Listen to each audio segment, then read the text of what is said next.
Merci, Monsieur le présentateur. Je voudrais d'entrée adresser mes sincères félicitations à la COSUMAF pour les avancées enregistrées dans la régulation de cette forme d'investissement. Ça a été certainement quelque chose de très difficile. Elle a pu accompagner les mutations en introduisant, en prenant en compte cette problématique dans son nouveau cadre réglementaire, accompagne donc les mutations économiques qu'on ne pouvait pas arrêter. Et je crois qu'en cela, la COSUMAF a été avant-gardiste en Afrique francophone sur ces questions. Nous allons échanger sur un sujet. En fait, c'est de la criminalité qu'il s'agit. La criminalité appliquée à la finance.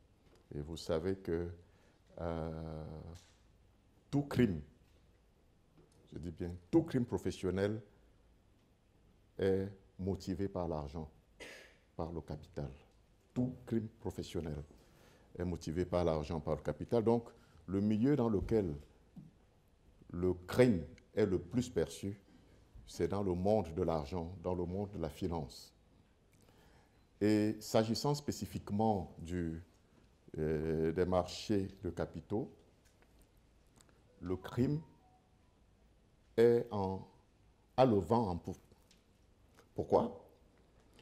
Parce que les marchés ont muté et ont ouvert beaucoup de failles qui permettaient donc aux criminels de tout ordre de pouvoir prospérer dans le développement, dans la recherche des gains. Cela s'est accentué notamment en Europe ces dernières années avec la libéralisation des marchés qui a conduit non pas à un marché, à garder juste un marché central, mais à avoir de plus en plus des systèmes multilatéraux de négociation à côté des systèmes organisés de négociation en su de ce qui était jusque-là l'unique marché réglementé, l'unique bourse. Donc il y a plusieurs bourses et des bourses se créent, non pas seulement au niveau des organes centralisés, mais aussi dans les ordinateurs d'une société de bourse ou d'un prestataire de service. Donc un prestataire de service peut avoir son marché, peut créer un système de marché organisé. Un prestataire de service peut créer un système multilatéral de négociation à côté de la bourse centrale.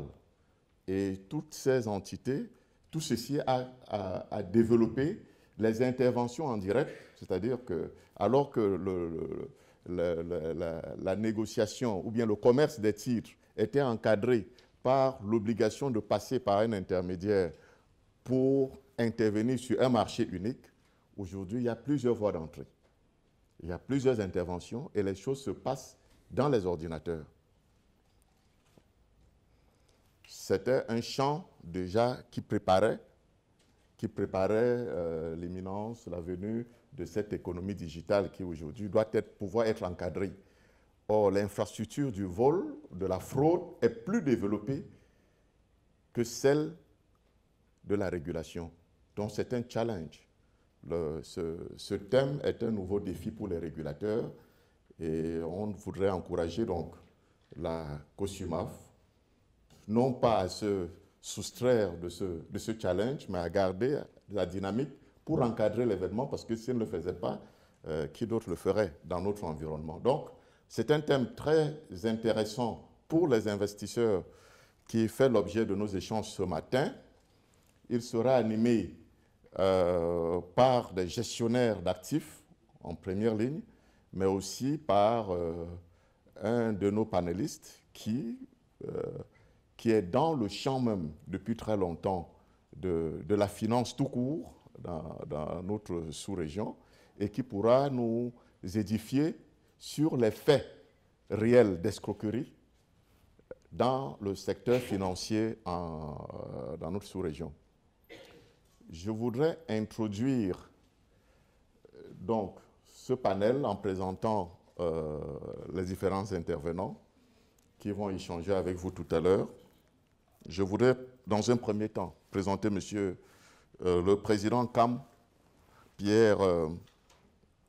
monsieur Campierre, PhD, qui exerce dans le secteur de la finance depuis plusieurs années. C'est il est vice-président de l'Africa-Lise, il est président de CAMLISE, secrétaire permanent du comité de la normalisation financière, je veux dire, en zone CEMAC, dont c'est cette dernière qualité qui nous intéressera beaucoup. Donc, qui va échanger, qui va nous présenter, nous faire un tableau, un état des lieux en quelque sorte, hein, n'est-ce pas, Monsieur le Président, un état des lieux, des faits, nous donner des faits sur la problématique de l'escroquerie en matière financière, en matière de la monnaie digitale, de la finance digitale. Nous aurons 2 gestionnaires d'actifs qui suivront.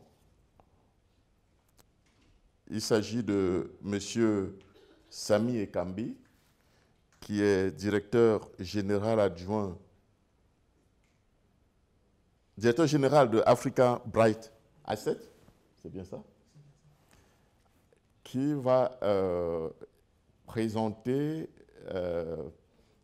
l'activité ou bien l'approche de gestion des actifs, de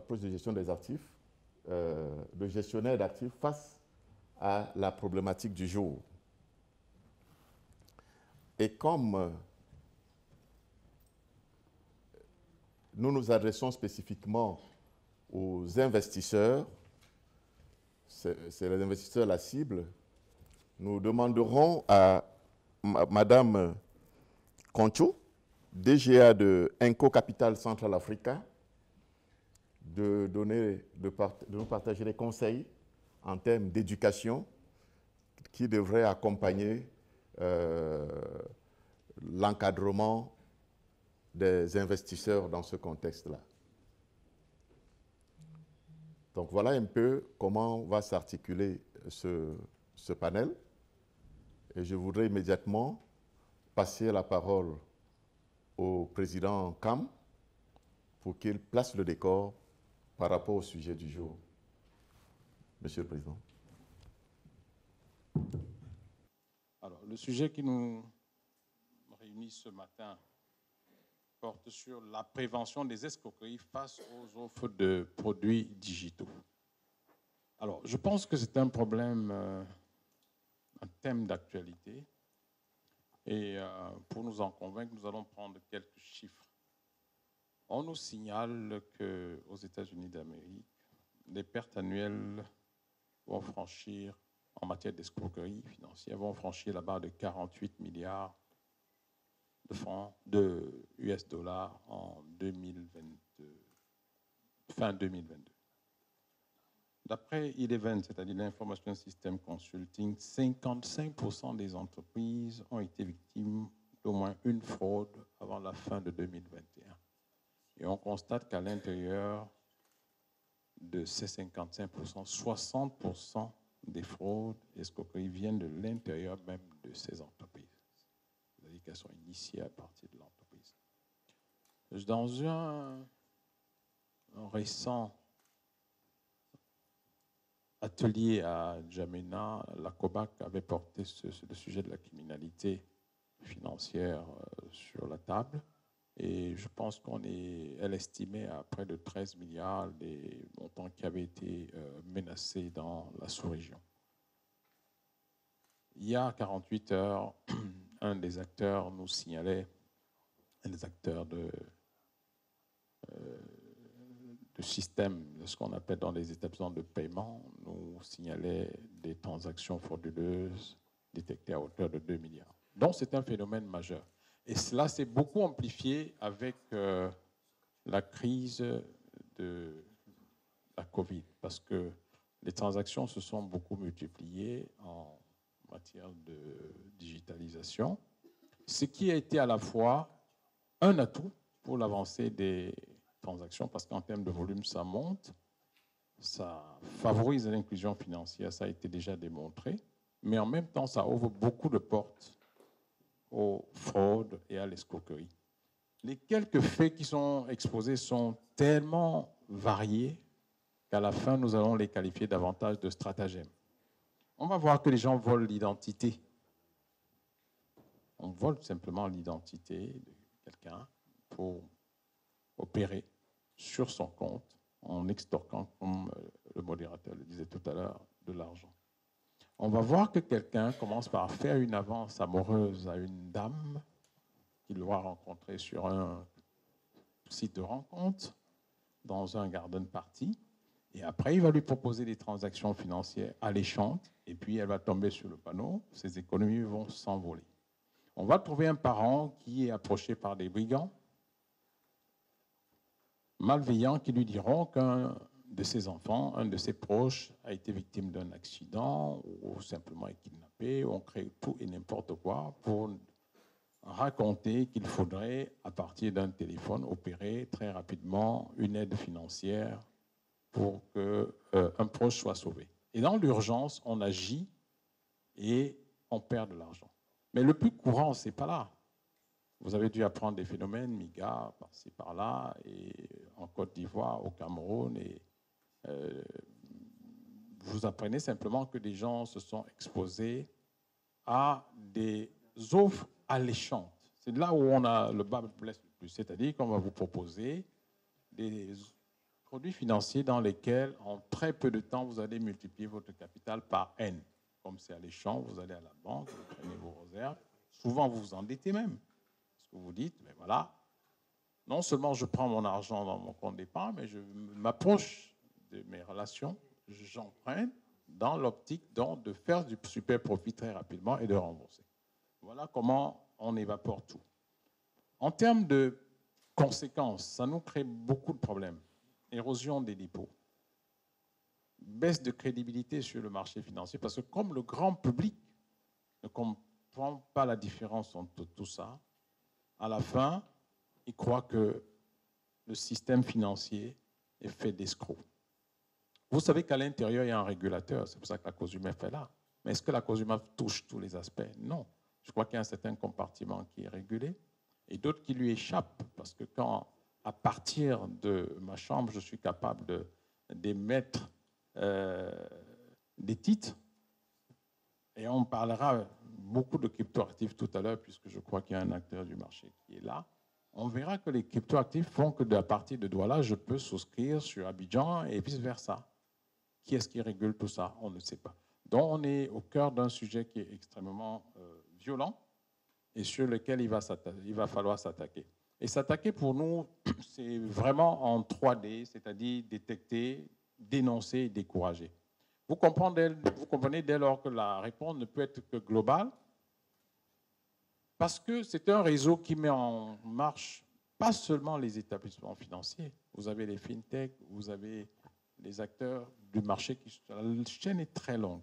Donc, si à tout moment, on ne peut pas compter sur chacun de ces acteurs, mais en plus, moi j'insisterai beaucoup sur l'État, nous aurons beaucoup de problèmes. Pourquoi l'État? Parce que quand nous recevons à la banque une carte d'identité ou simplement ce qu'ils appellent un certificat de dépôt provisoire, quelque chose comme ça, ça vient des services publics. Si après ça ne peut pas nous servir à tracer le fraudeur, l'escroc, ça va être compliqué.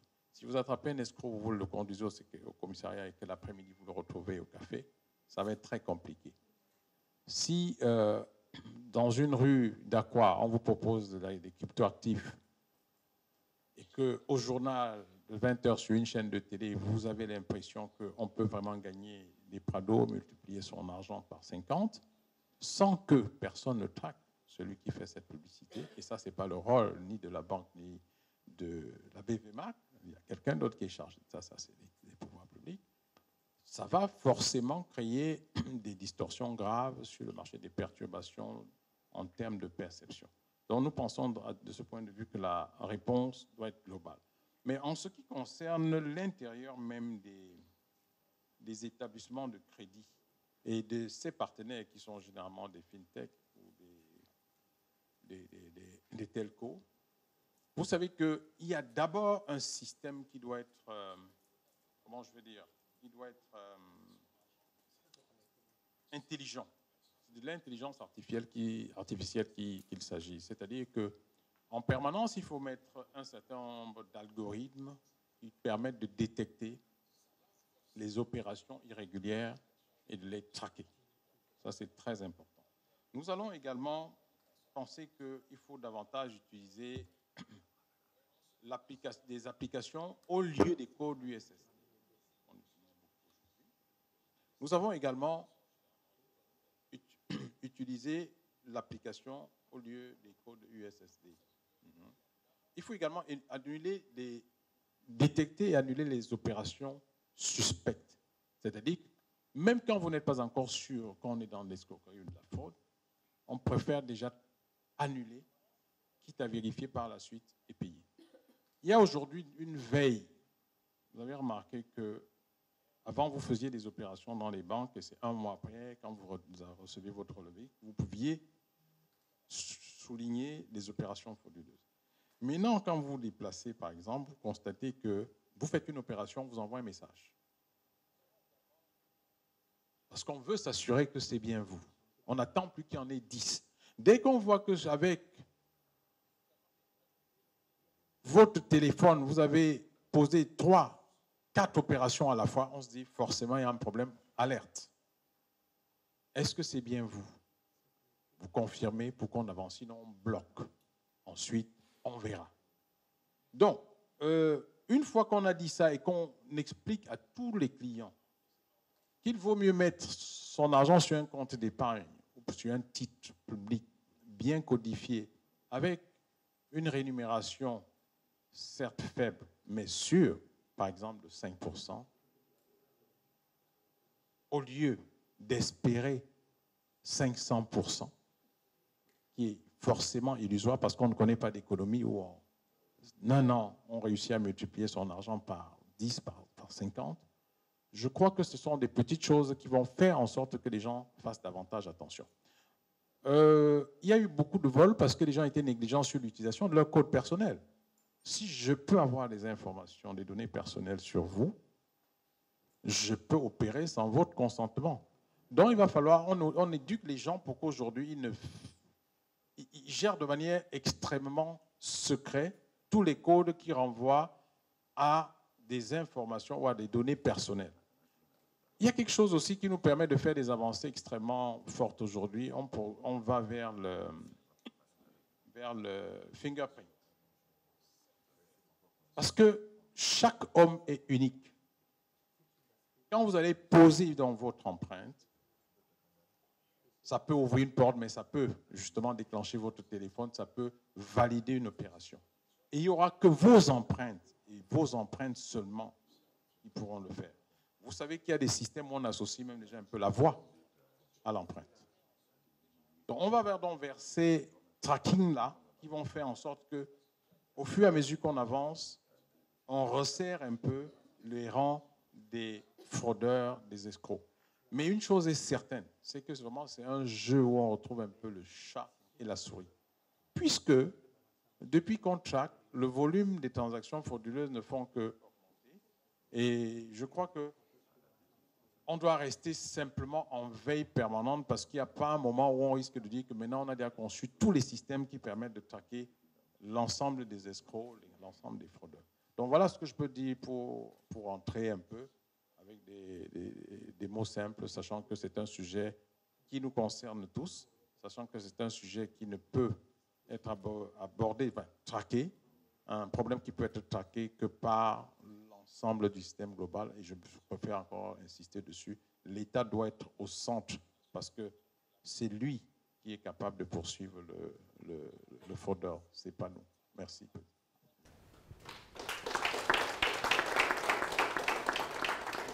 Merci, Président Kam, pour avoir planté le décor par rapport à cet échange. Nous allons aller dans cette dynamique-là en saisissant le sujet plutôt sous l'angle de la gestion des actifs, des actifs de valeurs mobilières d'abord. Et puis, je crois qu'après vous, nous allons engranger la phase de l'éducation financière. Monsieur Ekambi, vous avez la parole. Merci, Monsieur Kaka. Donc, je me représente. Sami Ekambi, directeur général d'Africa Bride Asset Management. Bon, je vais profiter de la mouvance d'hier pour faire un peu de publicité.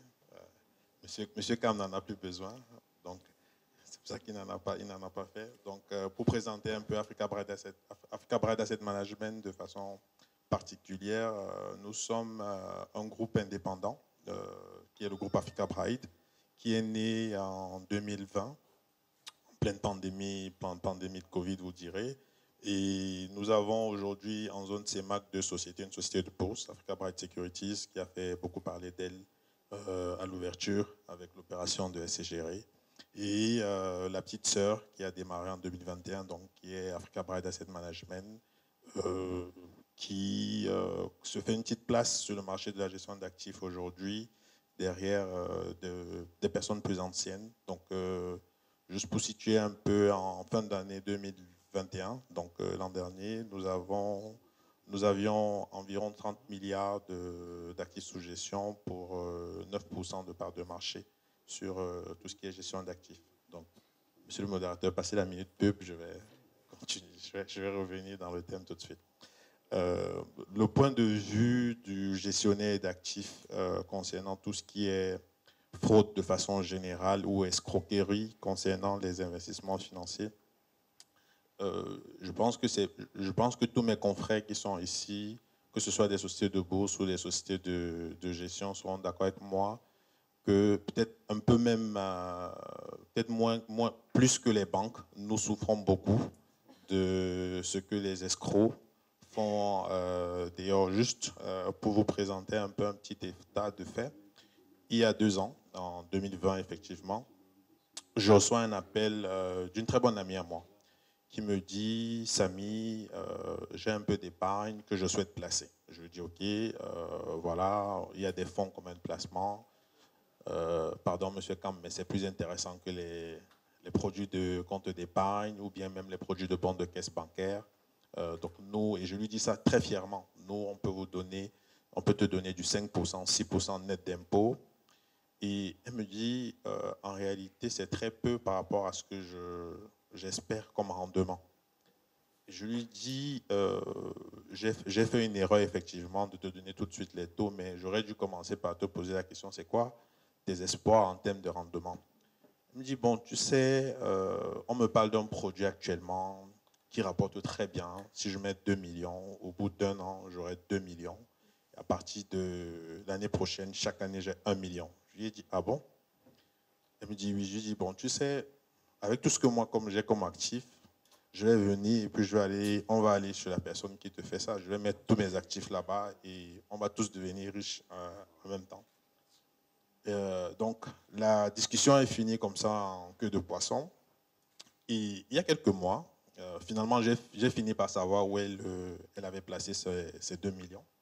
Donc, il y a quelques mois, quand l'escroquerie a finalement montré son vrai visage, donc c'est moi qui l'ai appelé à ce moment-là. Je lui ai dit, c'était un peu vicieux, j'avoue.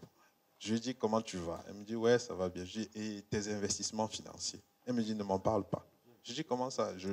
Normalement, tu devrais déjà être à 3-4 millions de bénéfices et ton capital encore en sécurité. Elle me dit, même le moindre franc, je n'ai jamais reçu.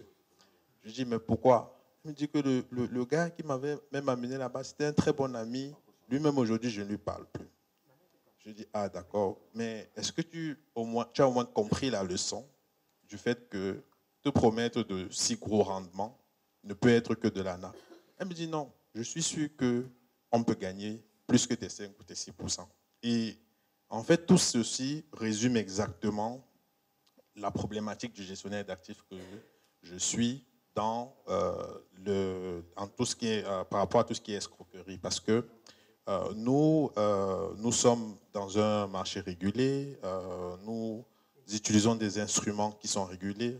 On investit sur des titres du marché financier, sur les actions cotées. Et nous pensons que les produits que nous proposons sont les meilleurs en termes de taux aujourd'hui sur le marché. Mais à côté, on a des gens qui sont un peu dans l'informel et qui sont vraiment dans l'escroquerie, qui proposent des rendements qui sont au-delà de tout ce qu'on peut espérer. Et à chaque fois, je pense que tous mes collègues ici le diront, c'est qu'à chaque fois qu'on approche un client, et vous serez surpris de voir même en termes de qualité de client, parce qu'on peut croire que ce n'est qu'un petit investisseur lambda qui veut se frotter au marché financier, mais parfois c'est même des personnes très avisées qui vous disent qu'ils peuvent gagner plus en allant sur des produits, ou bien sur des, c'est pas même pas des produits à mon sens, mais sur des solutions qui sont des solutions pas forcément viables. Maintenant, si on doit faire un rapprochement entre le défi de la gestion d'actifs et tout ce qui est digital, on pourrait se dire qu'on n'a pas besoin de partir vers le digital pour pouvoir se développer parce que nous avons des solutions qui sont plutôt traditionnelles. Mais le monde évolue. Il y a encore 10 ans ou peut-être 20, on ne pouvait même pas tenir ce genre d'événement et diffuser ça en plein live comme c'est le cas actuellement parce que la connexion Internet ne le permettait pas ou parce qu'elle n'existait quasiment pas. Mais donc aujourd'hui, le gestionnaire d'actifs a le devoir, surtout le gestionnaire d'actifs en zone CEMAC, en plus d'éduquer son client, de trouver tous les voies et moyens modernes de rapprocher son offre produit vers son client. Et ça passe par le digital. Et c'est à ce niveau-là que nous rencontrons encore plus de difficultés parce que, en réalité, nos concurrents escrocs ne passent que par le digital. Donc, vous vous retrouvez devant un client, vous lui dites non, vous pouvez être dans votre bureau, vous souscrivez, vous nous envoyez par mail, on va recevoir votre souscription, vous nous faites un virement, après on n'a pas besoin de se voir et vous dit que ça, vous êtes un voleur. Que je dois savoir dans quel bureau vous vous situez, je dois pouvoir savoir qui est votre femme, qui est votre enfant, où vous mangez et tout. Et pourtant, nous sommes à l'ère digitale. Quand ils sont en face d'escrocs, ils ne font pas toute cette diligence-là. Parce que derrière, on leur vend un rendement qui est beaucoup plus intéressant. Donc finalement, ils oublient. Donc nous, en tant que gestionnaire d'actifs, on est vraiment un peu entre deux feux, à se dire, OK, je veux continuer à donner du bon produit en restant sur les méthodes traditionnelles parce que ça permet peut-être de rassurer mes clients.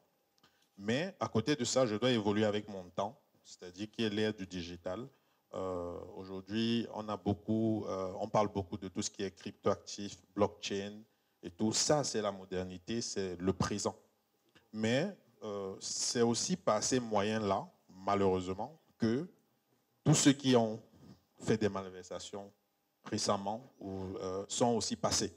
Donc au final, quand vous voulez vous démarquer même de vos confrères ou bien que vous voulez évoluer avec votre temps, vous vous retrouvez quand même un peu en difficulté parce que vous devez faire attention à ce que le client perçoive bien quelle est la différence entre vous, un acteur sérieux agréé par la COSUMA, connu de la BVMAC et autres, et quelqu'un qui ne serait pas sérieux, qui pourrait, comme vous avez dit, monsieur le modérateur, de sa chambre, collecter de l'épargne.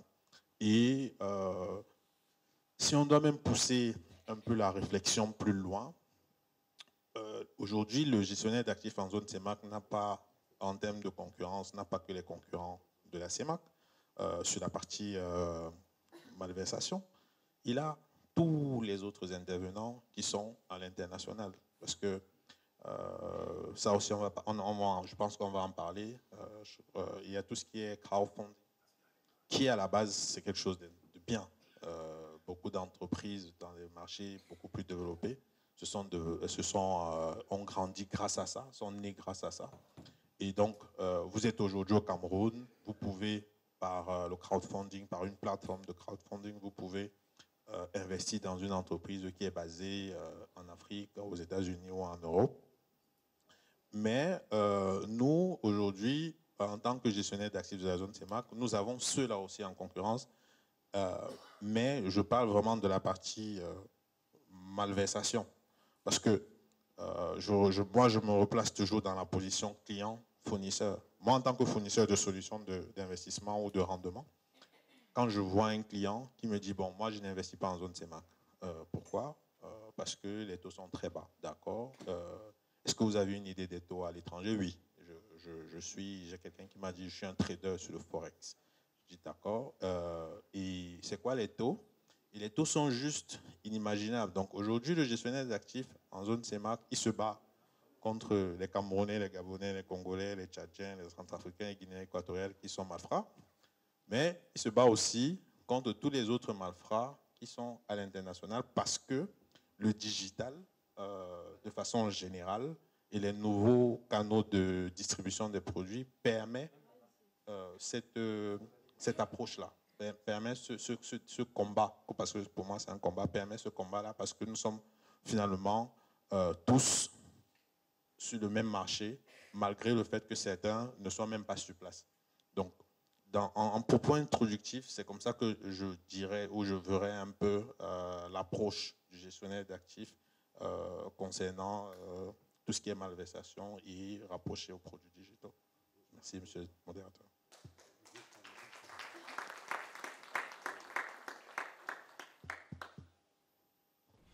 La finance mute, la régulation aussi. L'ère de la régulation par autorisation est dépassée. C'était l'époque de la banque en banque. Alors, il y avait un régulateur qui autorisait et qui interdisait. Cette approche est aujourd'hui dépassée. Même l'approche de l'agrément est de plus en plus évincée. On passe de plus en plus pour l'enregistrement. Parce que vous n'agréez pas cette plateforme de crowdfunding qui est dans une chambre d'étudiants. Vous ne pouvez pas l'agréer, vous l'enregistrez. Vous lui demandez simplement de se faire enregistrer pour que vous le connaissiez. Donc de plus en plus, la régulation doit pouvoir se transformer ou alors pour rattraper toute la dynamique de l'innovation financière qui se vit. Et c'est un problème qui n'est pas que local, c'est un problème qui est planétaire. L'infrastructure de la régulation doit corréler, et c'est très difficile pour cela, doit corréler les transformations qui se font dans l'industrie de la finance. Mais le sujet, la cible, c'est l'homme, c'est l'investisseur. C'est les mesures de sécurité que celui-ci, l'investisseur, doit pouvoir prendre soi-même. Le président Kam avait commencé déjà à nous parler de la question même de la gestion, ne serait-ce que de son code, de son, comment vous appelez, le code. Oui.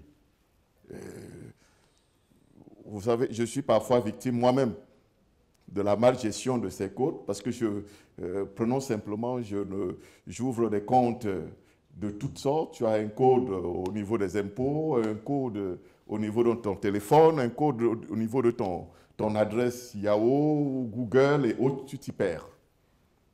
Ce n'est pas aisé.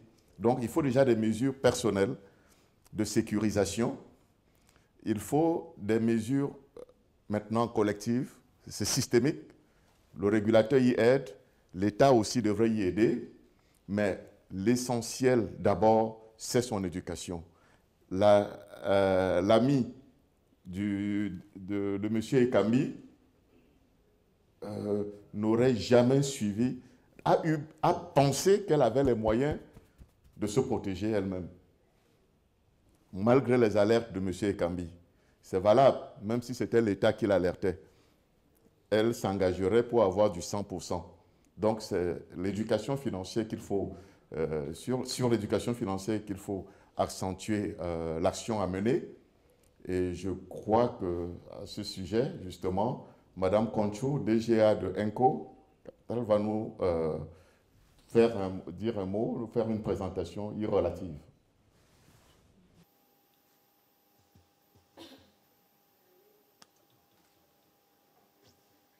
Merci beaucoup, monsieur le modérateur. D'abord, oui, merci à la COSUMAF d'avoir pris l'initiative d'organiser ces semaines de l'investisseur comme elle le fait tous les ans. Merci à madame la SG de la COSUMAF pour sa présence, monsieur Bangantolo qui est le directeur de la BVMAC et monsieur Salao qui s'est absenté et qui est en fait le conseiller du SG de la BEAC. Merci à tous d'être là. Merci pour votre présence et merci à mes amis panélistes. Donc effectivement, le décor a été planté par M. Cam, par M. Ekambi, sur l'importance justement de la prévoyance en termes d'escroquerie financière. Tous autour de nous, je pense qu'on a tous une histoire, et puis bon, il y en a une qui date d'il y a pas très longtemps et dont on est tous au courant. Une entité qui était quasiment devenue, il y a encore très peu de temps, le plus gros gestionnaire d'actifs de la zone CEMAC, et sans être régulé. Alors, le message, enfin, l'idée, c'est quoi? C'est que en tant qu'investisseur, donc là, bon, il y a beaucoup de gens du domaine, entre guillemets, dans la salle, mais cette intervention s'adresse surtout à l'investisseur lambda. Et donc, on en a quelques-uns qui sont présents, mais ça s'adresse vraiment à l'investisseur lambda. Comment, en fait, on se prémunit en fait, de ce type de piège, entre guillemets? La première des choses, c'est que le retour sur investissement est fortement corrélé au niveau de risque en fait, qu'on prend. C'est quasiment 100% corrélé. Donc, comme M. Ekambi vous disait, 5%, 6%, c'est pas sexy, mais c'est au moins c'est réel. Et c'est beaucoup plus palpable que les 40% ou les 100% qu'on a proposé à son ami et qui, in fine, s'est fait avoir. Donc tout ça pour dire qu'il y a un gros travail d'éducation qui doit être fait. Et encore une fois, la COSUMAF a vraiment fait un travail fantastique par rapport à ça. Comme disait M. Cam, elle ne peut pas porter ce projet toute seule parce qu'il y a les pouvoirs publics qui ont également leurs responsabilités. Il y a beaucoup de gens qui ont mis en place des systèmes d'escroquerie et qui se retrouvent dehors, entre guillemets, enfin, dans la rue, en toute impunité. Donc c'est vraiment une collaboration entre plusieurs parties. Maintenant, comme monsieur le modérateur l'a rappelé, cette éducation doit aussi venir d'abord de l'investisseur lui-même et donc savoir un petit peu où il met les pieds.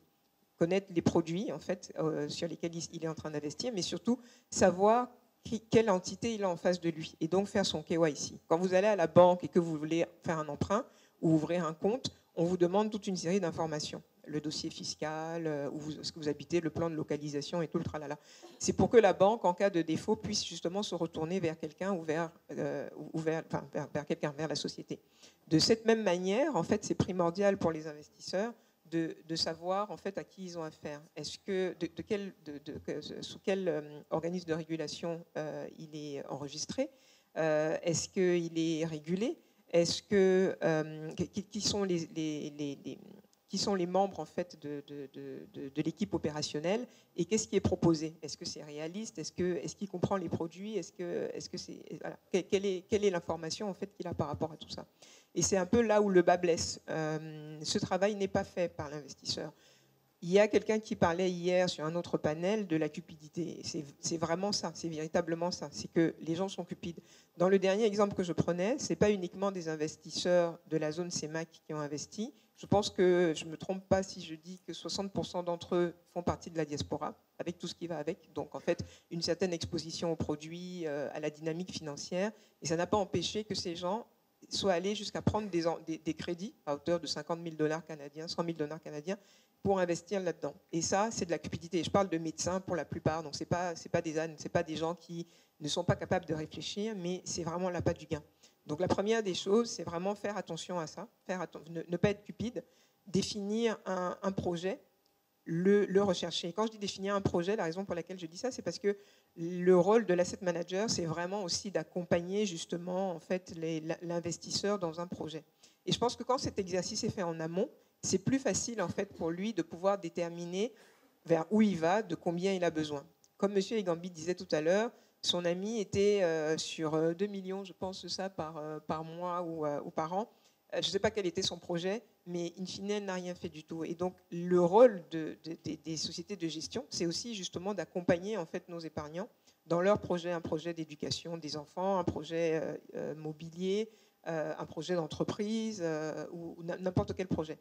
et définir justement le type de rendement qui pourrait être généré et qui pour le coup sera très très réaliste et plus sécurisé.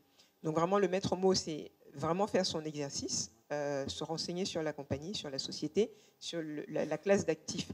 Alors maintenant, sur les produits digitaux, il n'y a pas que les cryptos ou la blockchain. En Côte d'Ivoire, il y a eu un gros scandale en agriculture, dans le domaine de l'agriculture, et c'était passé par du digital également.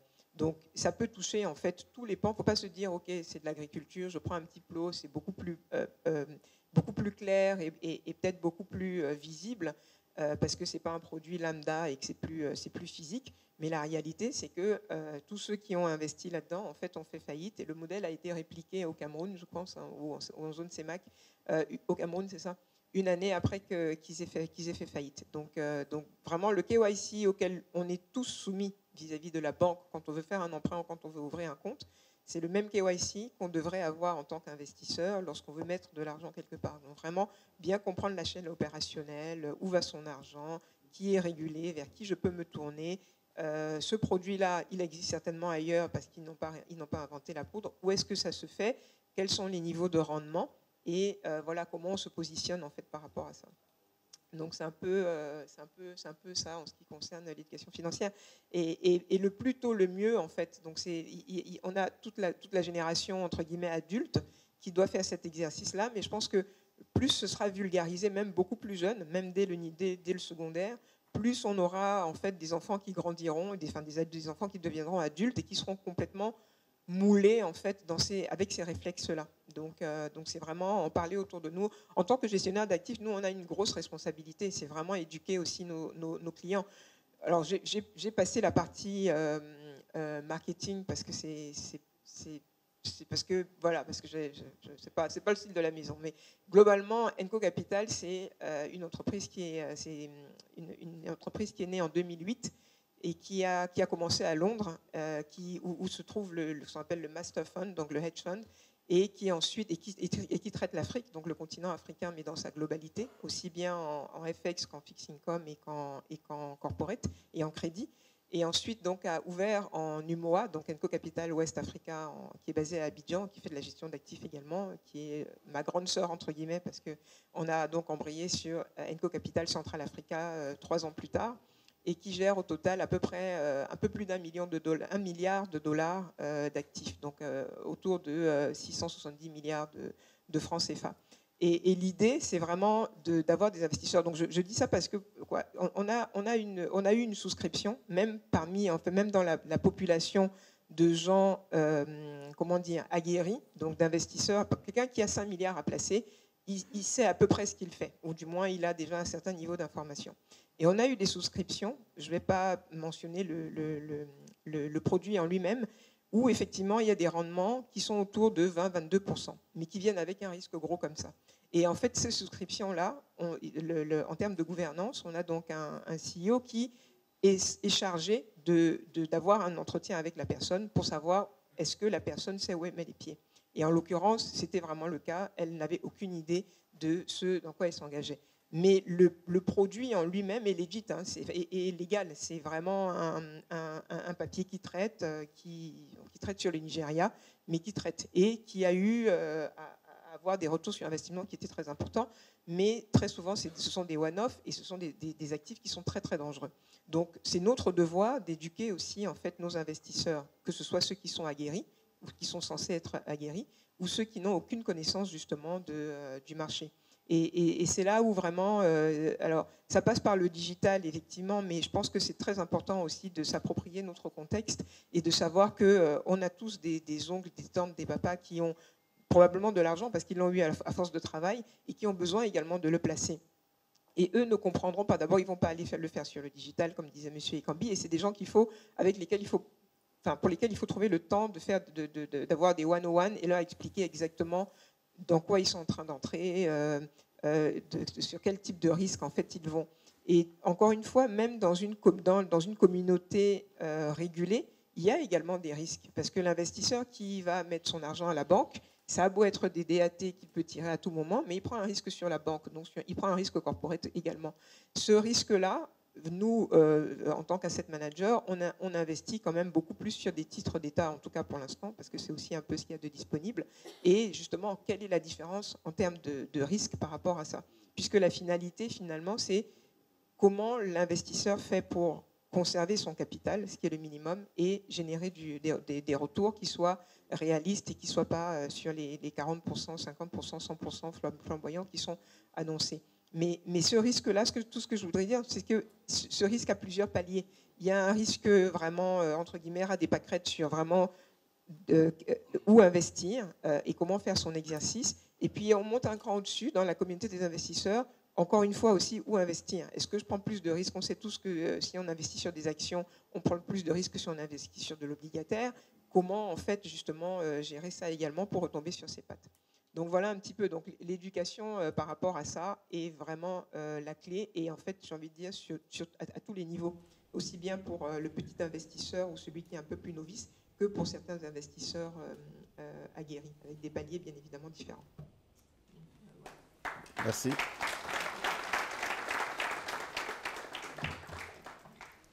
Merci Madame Concho pour cet exposé sur l'éducation des investisseurs. Je voudrais, avant d'ouvrir la phase de questions-réponses, réitérer un certain nombre d'éléments en lien avec la régulation dans cette perspective des cryptoactifs et tout ce qui est digital. Je voudrais dire que le génie inventif des criminels de la finance est très fécond. Très fécond, et la régulation, elle aussi, doit pouvoir suivre. Quand le régulateur dit j'exerce mon autorité sur les personnes que j'habilite, alors elle se lie. Elle se lie parce que les personnes qui fraudent ne font pas l'objet d'agrément ou d'habilitation. Et c'est cela qui a amené ensuite le législateur dit ok, mon pouvoir, mon autorité, je l'exerce sur l'appel public à l'épargne. C'était dans un premier temps cela. Alors le fraudeur dit, quelles sont les conditions pour dire qu'une opération a fait l'appel public à l'épargne, a fait l'objet d'un appel public à l'épargne? Il lit les conditions et il fait son montage dans des conditions telles que cela ne soit pas concerné par les conditions. Ceci a amené déjà le régulateur européen, parce qu'il s'agit maintenant de régulation communautaire, à dire non, ne définissons plus l'appel public à l'épargne en caractérisant 100 personnes et autres, non. Toute offre au public de titre, quel qu'il soit, toute offre au public. Et quand on lui demande c'est quoi l'offre au public, il dit toute communication visant à solliciter l'épargne du public.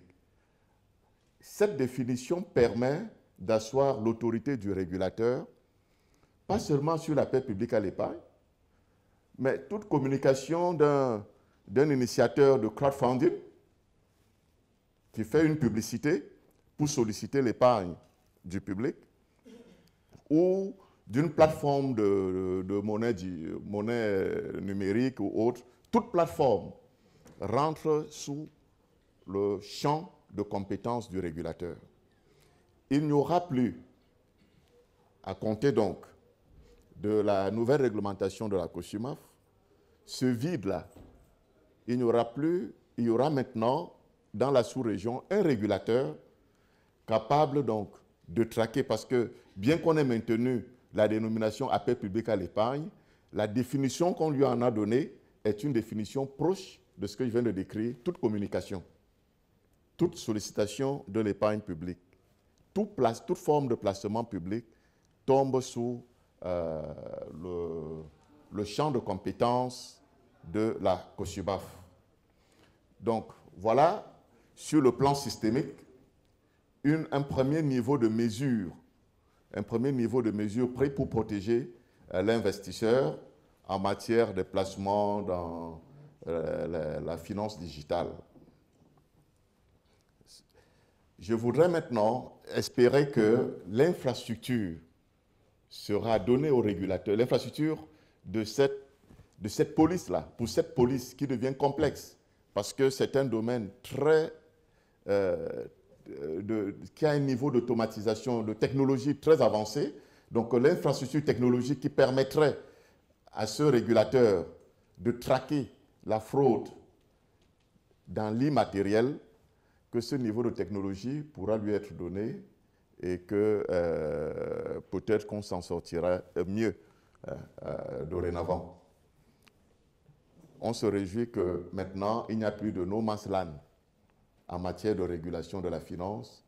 Toute forme de sollicitation par appel public à l'épargne, toute offre au public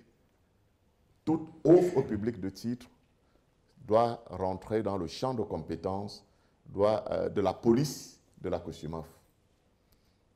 Cela dit, je voudrais ouvrir la phase de questions-réponses, où vous levez, vous vous présentez, vous dites à qui vous adressez, à qui de vos présentateurs, de vos panélistes, vous adressez votre question. Et puis, on va prendre d'abord une première vague de questions. De 3 questions d'abord, une première vague. Bonjour à tous, moi c'est Ngoti Bajaki, je suis étudiante à l'ISEC de Douala, ingénierie économique et financière. Alors j'aurais 3 questions si vous me le permettez. La première s'adresse à Madame Mireille.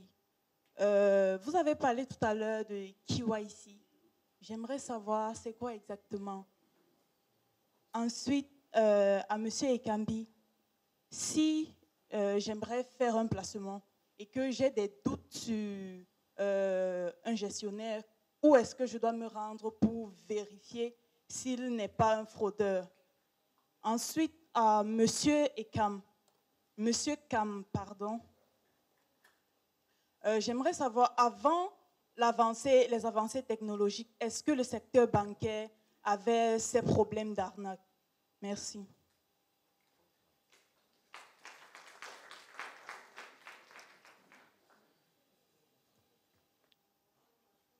Je me nomme Daniel Liquin et j'aimerais savoir de façon concrète quelles sont les dispositions qui sont prises pour conforter l'investisseur, c'est-à-dire auprès de gestion d'actifs. J'aimerais avoir plus de détails sur les dispositions qui sont vraiment prises pour conforter l'investisseur, dans ce sens que, en tout cas en termes de sécurité, en termes de mesures préventives, et même est-ce qu'il y a des choses qui sont, des dispositions qu'on prend pour déjà informer même les prospects, c'est-à-dire au moment où on aborde un prospect, lui dire voici ce que nous avons mis en place pour sécuriser au moins l'épargne ou le placement que vous voulez faire. Donc c'est surtout ça à cause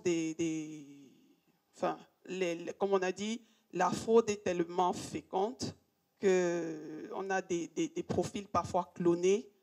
On peut avoir une plateforme digitale qui peut être complètement prise en copie par des arnaqueurs.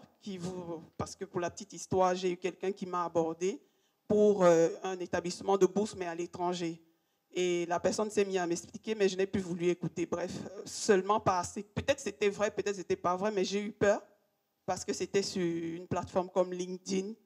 Je n'ai pas voulu trop écouter. Je pense que les gens ont vraiment peur et on aimerait peut-être avoir un peu plus de détails. Merci. Bonjour tout le monde, je suis mademoiselle Jorel Olinga, étudiante à l'ESSEC de Douala, 5e année ingénierie économique et financière. J'ai une seule question, elle s'adresse à Madame Mireille Konju. Aujourd'hui, on se rend compte que le monde de la finance est dominé par la gente masculine. Je tiens premièrement à vous féliciter parce que lorsqu'on vous voit, vous êtes un exemple pour nous autres qui aimerons exceller dans la finance.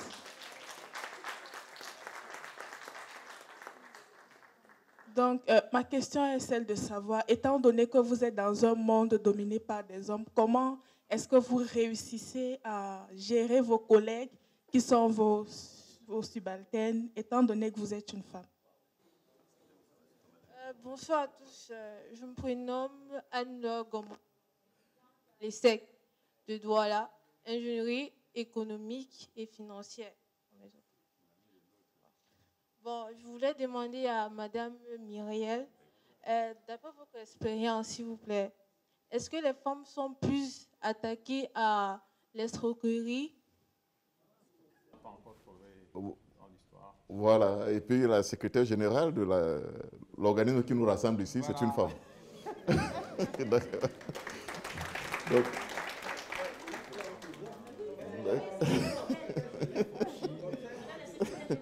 Donc,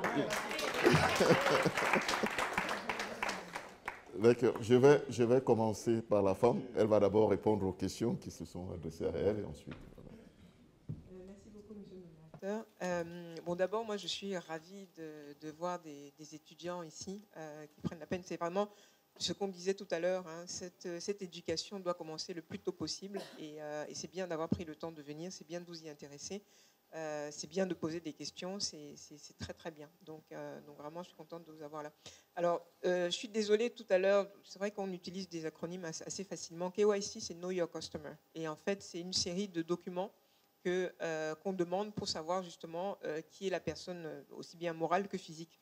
En ce qui concerne les personnes morales, ça va être les statuts de l'entreprise, les derniers comptes des trois derniers exercices, la pièce d'identité, le plan de localisation. Donc en fait, tout ce qui permet de retracer, de retrouver la personne morale ou la personne physique. Donc c'est vraiment savoir à qui on a affaire globalement.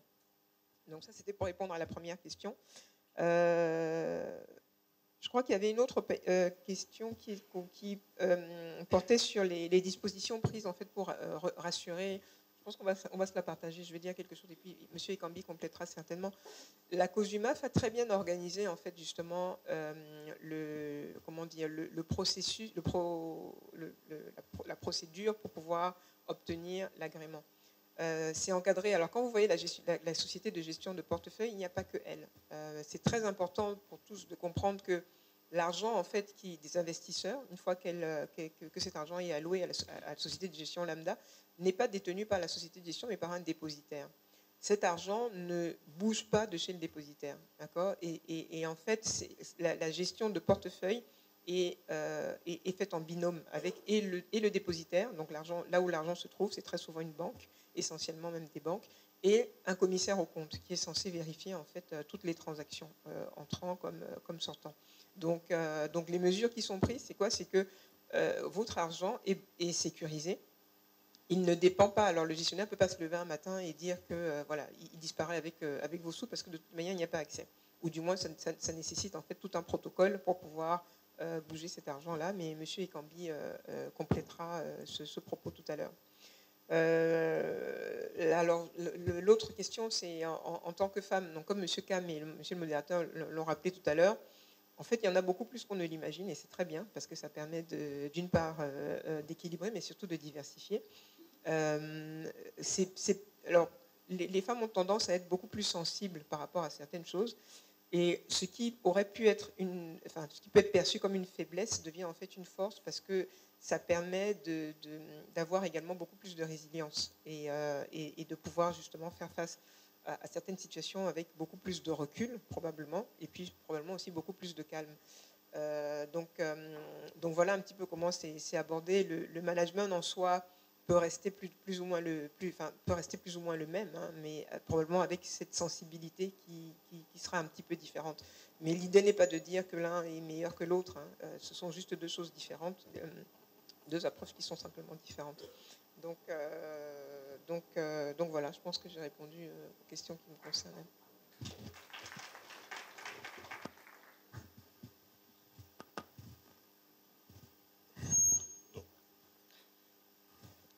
Donc la première question, c'était, je pense, les deux questions. Les deux questions se rapprochent un peu. Donc, je disais que je pense que les deux questions se rapprochent un peu. Donc, la jeune dame qui demandait à qui elle s'adresse pour se rassurer si elle veut faire un placement. Et l'autre dame aussi qui demandait les dispositions qui sont prises pour conforter l'investisseur. Donc, Mireille, Madame Conchou a présenté un peu l'écosystème de la gestion d'actifs. Donc, pour parler du cadre de la gestion d'actifs, elle a présenté un peu l'écosystème de la gestion d'actifs tel qu'il est dans le principe du régulateur. C'est-à-dire qu'on a des organes bien distincts qui travaillent ensemble pour s'assurer que l'investissement de l'investisseur, pardonnez la tautologie, soit bien pris en compte et du moins qu'on en prenne bien soin, en bon père de famille, comme on dit. Bon, moi, je ne vais pas rentrer là-dedans. Je veux vraiment que vous preniez la chose de façon terre à terre.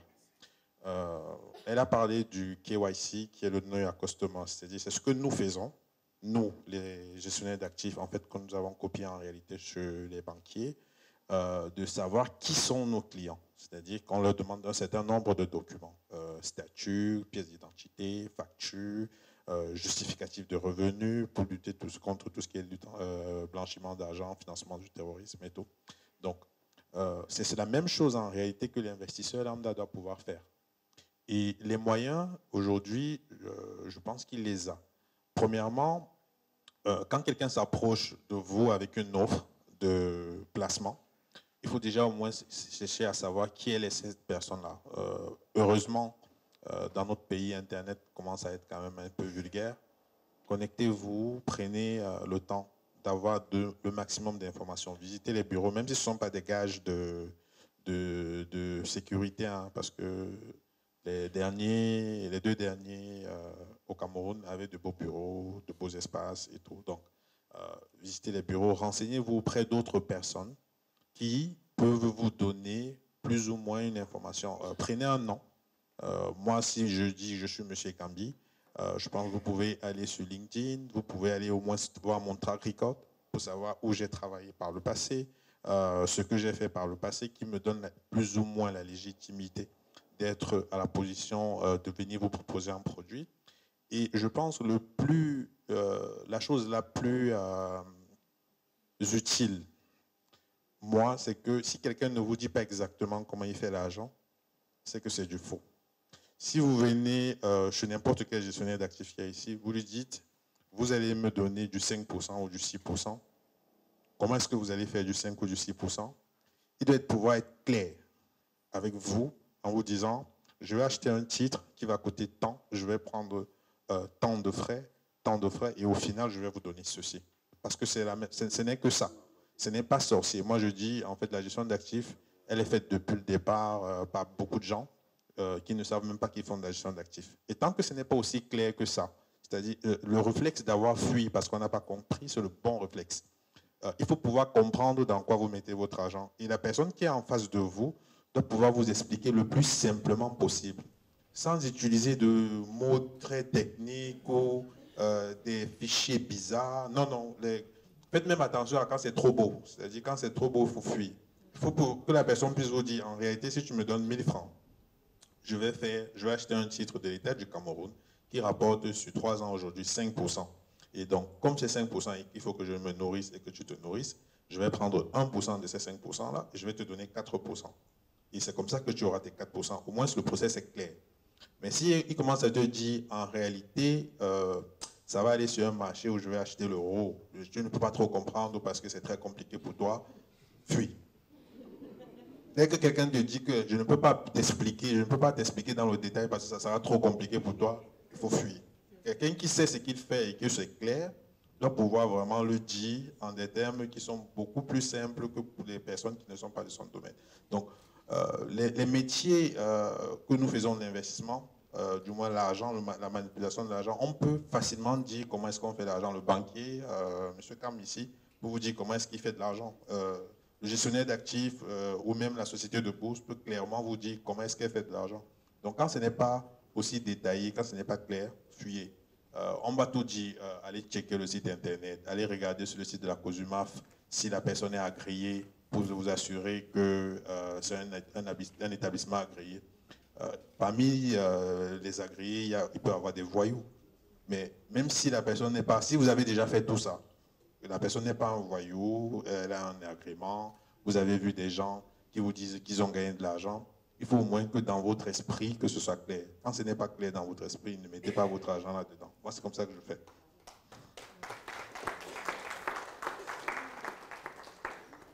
Vous avez un micro? Ah, vas-y, tape. Oui, madame m'a demandé si avant le phénomène de la digitalisation, les banques étaient victimes d'arnaques et d'escroqueries. Moi, je dis oui, parce que comme le modérateur l'indiquait, dès qu'on parle d'argent depuis l'histoire du monde, il y a eu toujours des tentatives de fraude, d'escroquerie. Vous savez que les faux billets existent et ont toujours existé. Ça, c'est quand on parle d'espèces. Quand on a traqué les cartes de crédit, vous savez très bien que les gens ont essayé d'utiliser les cartes de crédit. Même se situant à Kuala Lumpur pour la carte de M. Atangana qui réside à Douala et qui n'a jamais pris l'avion. Il se trouve simplement qu'avec la digitalisation, les choses se sont accélérées parce que c'est encore beaucoup plus simple. Quand il fallait absolument aller à la banque remplir un papier, il était évident qu'on avait plus de traçabilité. On pouvait même remonter les images parce que quand dans une banque il y a une vidéo sur, on peut voir même qui est venu souscrire. Maintenant, vous mettez dans votre chambre ou dans un coin de la rue, à partir de votre smartphone, vous conduisez les opérations. C'est ça qui complexifie les choses. Donc, en même temps, ça nous a facilité la vie. Et en même temps, comme je disais, ça a ouvert la fenêtre à de la fraude. Donc, il y a toujours eu de la fraude. C'est la forme maintenant qui change. Et les volumes aussi ont augmenté. Heureusement, comme je dis, en contrepartie de cette évolution technologique, on a également des algorithmes qui se développent aussi et qui arrivent à traquer, à suivre, à détecter davantage de fraude. Mais si toutes les tentatives étaient couronnées de succès, je pense que le système serait à la limite en faillite parce qu'il y a tellement de gens qui essayent de traquer, de voler, de frauder, que je crois que le système ne résisterait pas. Mais encore une fois qu'on a fini avec toute cette infrastructure qui est extérieure, je crois que le vrai problème, il faut insister dessus, c'est l'appât du gain facile. C'est l'appât du gain facile. Je pense que si, lorsqu'on vient vous proposer un produit financier, vous avez le réflexe de vous dire que quand même la rémunération qu'on vous propose là semble assez indécente, cela mettrait beaucoup de gens à l'abri. Maintenant, ça ne règle pas la totalité du problème parce que chacun de vous a reçu à un moment ou à un autre un petit message où on lui dit que voilà, je suis en difficulté, on m'a volé mon téléphone, envoyez-moi 50 000 francs ou 100 000 francs pour que je puisse sortir de situation. Ça, ce n'est plus la question. Ce n'est plus la question de l'opérateur de fintech, ce n'est plus la question du réseau bancaire. Ce sont des problèmes maintenant de personnes avec des stratagèmes que des individus très isolés essaient de mener avec de toutes petites opérations dont la somme finit par conduire à des conséquences extrêmement lourdes. Donc, la fraude a toujours existé dès lors qu'on a parlé d'argent. Encore une fois, ce sont les formes aujourd'hui, les stratagèmes qui se sont beaucoup affinés avec l'avènement de la digitalisation. Merci, Président. Donc, avant de passer la parole au directeur général, je voudrais dire juste un mot sur quelles sont les mesures qu'on prend pour dire un mot. Le régulateur, lui, il vous dit. Il place deux catégories d'investisseurs. Les investisseurs ordinaires et les investisseurs qualifiés avertis. Les investisseurs ordinaires, si vous voulez intervenir sur les marchés financiers, voici le circuit. Vous pouvez aller via un gestionnaire d'actifs, il est réglementé. Vous pouvez aller via une société de bourse, c'est réglementé, ils sont agréés. Et là, il n'y a pas de problème. Le régulateur leur impose toute la discipline à suivre dans ses rapports avec vous en matière d'information. Il y a des obligations d'information du gestionnaire d'actifs vis-à-vis de l'investisseur, des obligations d'information de la société de bourse vis-à-vis du donneur d'ordre. Et donc, c'est bien réglementé, c'est transparent. Il précise même les termes qu'ils doivent utiliser pour vous parler. Mais si vous voulez vous mettre en sécurité, vous suivez ce circuit. Maintenant, si vous voulez suivre d'autres circuits, le régulateur considère que vous êtes un averti. L'État, on ne vous protège plus par rapport à ça, parce que vous êtes un averti, vous êtes capable de faire du Bitcoin et autres, Bitcoin, voilà, vous êtes un averti. Maintenant, le régulateur se rendant compte que de plus en plus d'épargnants investissent dans ce domaine, essaye de ne pas laisser cela comme un no man's land. Il inaugure maintenant, depuis quelques semaines, un encadrement de cette activité. Mais il va certainement, parce que le règlement CEMAC a été pris, il va certainement prendre des règles d'application de ce règlement CEMAC et peut-être envisager des mesures qui permettraient de sélectionner ceux qui pourraient être des opérateurs dans ce domaine-là pour aider la clientèle et peut-être définir la politique d'information. Sauf que c'est un domaine où, on ne connaît pas, il n'y a pas de kick, parce qu'on ne le connaît même pas. On ne sait pas où il est domicilié. Il n'y a pas un dépositaire secondaire ou dépositaire central qu'on connaisse. Donc c'est très complexe. Donc on va encore mettre l'accent sur cet élément, il faut prendre des précautions personnelles, individuelles, nonobstant les dispositions que le régulateur peut prendre pour limiter la casse au niveau de la finance digitale. Donc, avant qu'on passe au deuxième tour de... Oui. Juste pour préciser encore que chaque fois qu'on sera en face de ce circuit régulé, on risque d'avoir une rémunération excessivement plus faible. C'était toujours ça, plus faible que dans ces circuits non contrôlés. Ce sera toujours ça. Donc ne commencez pas à mettre le critère de la rémunération comme étant le déterminant de l'option d'investissement que vous prenez. Vous risquez de vous tromper parce que ça risque donc d'être vraiment une chimère. Donc, le régulateur a un circuit qui est contrôlé et parce qu'il est contrôlé, il y aura forcément une rémunération raisonnable qui est en lien direct avec l'économie. Voilà. D'accord, merci Président. Monsieur le Directeur général, avant de prendre le second tour, je voudrais laisser la parole au Directeur général. Merci, c'est une contribution. Et peut-être, comme on dit, on sort par une boutade, on jette une bouteille à la mer. Alors, pour cette contribution, je voudrais parler de résilience en d'autres termes. Comme disait Samy Ekambi tout à l'heure, c'est-à-dire fuyez. En réalité, n'ayez pas peur. Quand on vous dit fuyez, ça veut dire en gros, passez votre tour. C'est-à-dire passez le tour. Allez peut-être vers une rémunération plus faible, comme on vient de dire. Mais on se pose la question, qui est capable de passer son tour?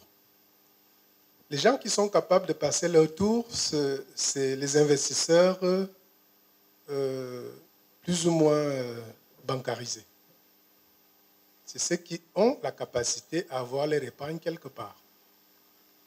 Il y a des opportunistes de tous les jours, c'est-à-dire qui peuvent attraper un 5 000, un 100 000, un 10 000, qui ne peuvent pas les garder. Et là, ça se pose le problème de la sous-bancarisation. Les gens qui ont des revenus épisodiques et qui se disent, peut-être, je peux les mettre quelque part, et ils sont beaucoup plus exposés à donner à quelqu'un qui lui promet un rendement. Comment est-ce qu'on adresse cette situation-là? Parce que c'est ça le sujet. Bien entendu, Madame, comme tu disais tout à l'heure, qu'il y a des investisseurs souvent aguerris, des banquiers, des médecins, c'est-à-dire ainsi de suite, mais dans nos environnements, on se rend compte que c'est ceux qui ont des revenus de temps en temps qui l'attrapent une fois et qui se dit, bon, voilà comment je fais, je ne peux pas être bancarisé. Il y a un provider de crypto-wallet qui m'a dit, je peux donner 1000 francs, je peux donner 2000 et demain, je peux revenir. Et donc, je pense qu'il faut qu'on essaie de regarder, c'est-à-dire cela globalement. Et peut-être le rôle de l'État qu'on est en train d'espérer pour venir renforcer les autorités de régulation peut aussi être un rôle, c'est-à-dire c'est l'inclusion financière en fait. On est en train de regarder, c'est-à-dire l'inclusion, parce que les étudiants qui ont parlé tout à l'heure, je ne sais pas s'ils ont eu déjà l'opportunité d'avoir des comptes bancaires, peut-être pas encore. Donc parler d'investissement à ces personnes-là, c'est-à-dire peut être, bon, dit ok oui, mais bon, s'il faut d'abord que je dépose mon argent à la banque, je n'en ai pas les moyens. Par contre, il y a quelqu'un qui peut prendre et qui peut me rémunérer. Donc, c'est pour cela que je me dis, le thème de la résilience que vous avez, c'est en fait la possibilité pour un investisseur, lorsque le partenaire, le vis-à-vis, c'est-à-dire qui vous propose un rendement, ne veut pas donner des informations pour se faire identifier, et ne soyez pas... En réalité, quand vous allez voir quelqu'un qui vous propose du placement, ne partez pas avec votre argent. C'est-à-dire, allez d'abord, faites le tour. Donc, vous allez au marché, vous regardez. Celui qui ne veut pas donner des informations, vous n'êtes pas obligé. Donc, c'est ce que je voulais dire. Donc, de dire, cette résilience-là, effectivement, c'est la capacité à passer le tour. Mais qui peut passer le tour? Oui. Oui, permettez-moi de réagir un peu à la suite du directeur général de la BVMAC, juste pour assurer le grand public et sous le contrôle du conseiller du gouverneur de la Banque centrale. La Banque centrale a pris de l'avance sur ce phénomène d'inclusion financière. Elle a mis en place un groupe de travail où je représentais les banques de la CEMAC en tant que secrétaire général de la Fédération des APEC CEMAC. Donc, on a avancé, on a fait déjà, on a rendu notre copie. On est au stade maintenant où on doit valider la stratégie sous-régionale d'inclusion financière. Et dans cette stratégie, vous allez retrouver donc beaucoup de déclinaisons qui va justement concerner les passerelles avec le secteur informel. Parce que comme il a dit, nous sommes dans une zone économique où le volume de l'informel est très, très important. Donc, on est en train de tracer les voies et moyens pour capter ces ressources-là et pouvoir les injecter dans l'économie. Donc, les étudiants sont en très grande ligne. Les agriculteurs dont on parlait tout à l'heure, en zone rurale, comme vous savez, ne sont pas bancarisés. Donc, on est en train de faire en sorte que toutes ces ressources qui sont captées par l'économie informelle puissent être injectées dans les circuits. Je pense qu'avec un peu de chance, au début de 2023, cette stratégie sous-régionale devrait être rendue publique, en sachant qu'au niveau du Cameroun, il y a déjà une copie qui a été présentée au Hilton, je crois, vous étiez là. On est en juin, je crois, 2022. On est en train de faire les petites corrections et on devrait sortir avec la copie version Cameroun, qui était très en avance dans la sous-région. Donc, c'était pour assurer le directeur général que, sur le fait que ceux qui sont déjà bancarisés, c'est bien. Ils peuvent déjà passer leur tour et qu'on est en train de préparer la plateforme pour que les autres aussi puissent suivre. Merci. Pour finir sur cette question de l'inclusion financière, vous allez passer le micro à M. le conseiller technique. Merci, monsieur le modérateur. Merci de m'avoir passé la parole. Je voulais à la suite du DG, M. Bangantolo, insister sur 2 points. Pourquoi il y a escroquerie, pourquoi il y a fraude? Pour moi, il y a 2 faits générateurs très importants. Le premier fait générateur, c'est la cupidité de l'homme. Et il faut insister là-dessus. La cupidité génère trop de problèmes. C'est la cupidité qui amène à voler, à tricher, à chercher des choses impossibles. Alors, nous tous ici, nous avons eu affaire à des amis, des frères qui viennent nous dire, oui, à tel placement. Vous lui dites, non, non, non, n'y va pas. Je me souviens de Midas. J'avais des amis, des frères. Oh non, mais tu ne peux pas savoir combien on gagne là-bas. J'ai dit oui, mais ça, ce n'est pas normal. Il trouve cet argent pour vous donner. Essayez de réfléchir. Qu'est-ce qu'il fait avec cet argent pour générer autant d'argent, pour se rémunérer lui-même, avoir son profit et te donner le reste? C'est qu'il y a un problème. Tout ce qui est facile n'est pas bon. Donc, ça, c'est le premier vecteur d'escroquerie, c'est l'homme lui-même. Donc, il faut sensibiliser les gens par rapport à leur propre turpitude, la cupidité. Et nul ne peut se prévaloir de sa propre turpitude.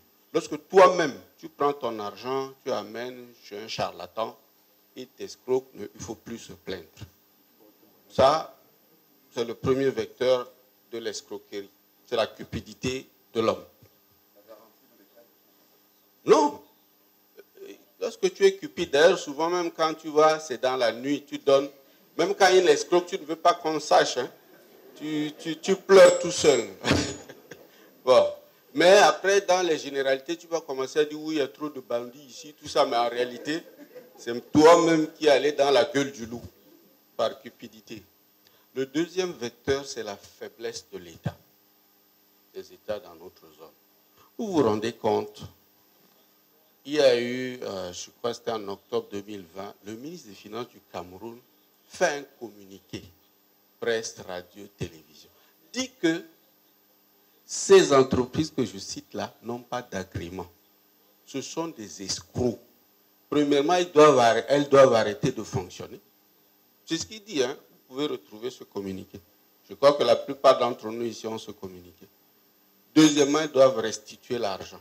Est-ce qu'elles ont arrêté de fonctionner? Est-ce qu'elles ont restitué l'argent? Quelles sont les conséquences? Rien. Elles ont continué à fonctionner. Le ministre des Finances, je dis bien d'un pays civilisé, qui écrit. Non, il faut être sérieux. Mais donc, tout est réuni pour l'escroquerie. Vous avez un État qui est faible ou qui est complice ou qui est impuissant, je ne sais pas, c'est vous. Il vous appartiendra de trouver le vocabulaire approprié. Pour moi, c'est un État défaillant. Vous avez des cupides en face, tout est réuni pour générer l'escroquerie. C'est tout. Donc, il faut insister là-dessus. Quelles que soient les règles qu'on va prendre, c'est pour atténuer ces deux extrémités. Vous avez l'État qui est faible, défaillant, complice ou tout ce que vous voulez. Vous avez l'homme qui est en face qui est cupide. Je prends toujours un exemple de quelque chose qui est très clair, c'est la loterie. La loterie, on vous dit, vous avez 95% de perte. Vous avez vu quelqu'un se plaindre? Quand il va mettre son argent là-dedans, il sait déjà que gagner là, c'est exceptionnel. Donc, il va pour chercher l'exceptionnel. Donc, il a décrit tout à l'heure la règle du jeu. Il faut qu'on vous... Et tous sont décrits. Il faut que la règle du jeu soit claire. Il faut dire à la personne en face que, bon, l'argent que tu me donnes là, je vais essayer de fructifier. Mais on peut tout perdre. Mais généralement, on ne vous dit pas ça. On dit vous allez gagner, tout ça, et pas cupidité, vous croyez. On vous met en garde, vous refusez. Après, il ne faut pas vous plaindre. Voilà ma petite contribution, monsieur le modérateur. Je voudrais, avant de passer la parole, dire juste, s'agissant du rôle de l'État, que le communiqué du ministre, parfois, est suffisant. Le ministre peut fermer. Il ferme qui? Il ne le voit même pas. Oui, on peut fermer les sièges, mais ils ne disparaissent pas. Ils sont dans c'est digital. Parfois...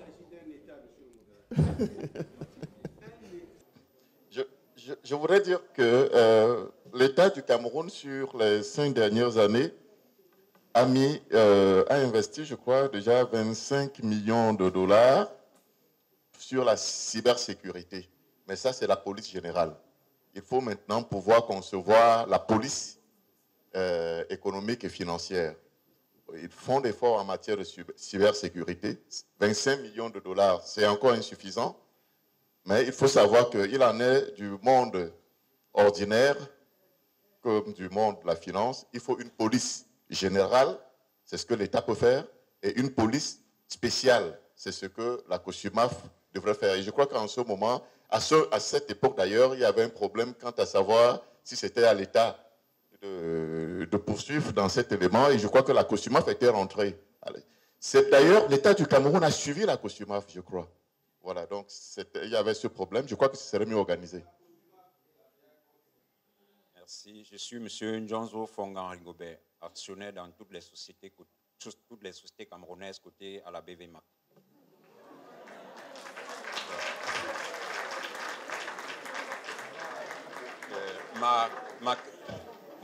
Ma question est adressée à Mme Conchou ou à M. Kambi. Vous aviez parlé tout à l'heure des empreintes obligataires que nos États font. Bon, je ne sais pas, j'aurais aimé que vous proposiez aux États de rechanger la donne. Rechanger la donne en quel sens? J'ai eu un proche qui avait souscrit, généralement on sait que ça va sur 5 à 7 ans. Mais avant la maturation, il avait des soucis. Son établissement placeur n'a pas pu racheter même ne serait-ce que la moitié. Il dit au taux de la mise du dépôt, pas l'intérêt. Entre-temps, qu'est-ce qu'il faut faire? Aujourd'hui, lorsqu'on lui parle même, il dit « je ne veux rien entendre ». Je ne veux rien entendre. N'est-il pas possible que vous proposiez à tous les États et autres de rechanger la donne ou encore que vous-même vous puissiez changer la forme de la structure telle que vous pouviez acheter les créances? Je ne sais pas, ça c'est ma première question.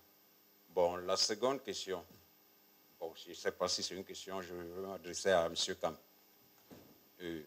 On a parlé tout à l'heure de cybercriminalité, mais on oublie de parler du terrorisme parce que tous ces gens-là qui prennent gratuitement, ils ne partent pas forcément manger. Quelqu'un ne peut pas prendre 50 milliards et manger. Il l'injecte dans ce qui va encore nous causer un mal. C'est-à-dire c'est un cancer qu'il faut tuer. J'ai un cas qui me suit, bon, une grande banque, je ne vais pas citer le nom, qui est même ici présentement. C'est-à-dire j'ai souscrit à l'assurance décès, c'est-à-dire pour mes ayants droit. Des décennies plus tard, j'ai un souci, je me mets à fouiller mes documents. On me dit, oh, ça fait, M. Fongan, ça fait 7 ans qu'on avait annulé le produit. Et il y avait une deuxième souscription, toujours dans la même banque. 2 grandes assurances liées à cette banque. Je dis, mais comment? Une banque qui a des centaines de milliers de clients. Je vais me plaindre. Ils disent qu'ils n'ont rien assuré. Or, je me suis retrouvé à un niveau où il faut rester au tribunal. Malgré que j'aurais raison. Mais du temps que ça va me mettre, ce que ça va me causer, que fait la PECAM pour que j'ai des sanctions prévoient pour ce type de choses. Je vous remercie. Merci.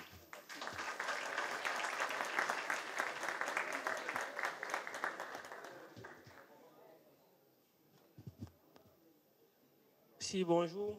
Je m'appelle Danga Zubem Stéphane Jordan. Je suis étudiant à l'Université catholique d'Afrique centrale. Ma question est pour les sociétés de gestion. Quel est le rôle des sociétés de gestion d'actifs face à ces arnaques d'escroquerie? Parce que je me dis que si on fait le même métier et qu'il y en a qui... C'est mort. Même. Donc j'aimerais savoir s'il y a des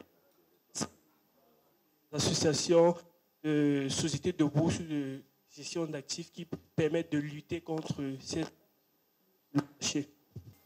Claude Loïc Sefac, c'est mon nom. Je suis développeur blockchain.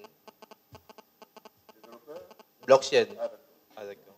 Bien, ma question va à l'endroit de M. Ekambi, qui est un gestionnaire d'actifs. Tout à l'heure, il a parlé de blockchain. Moi, j'aimerais savoir, étant donné que vous avez dit qu'il y a des plateformes d'investissement qui assez 100% bien. Puisque vous, en tant que gestionnaire d'actifs, avec la digitalisation, il faut forcément, je vais te permettre aux clients d'intégrer ce monde du digital.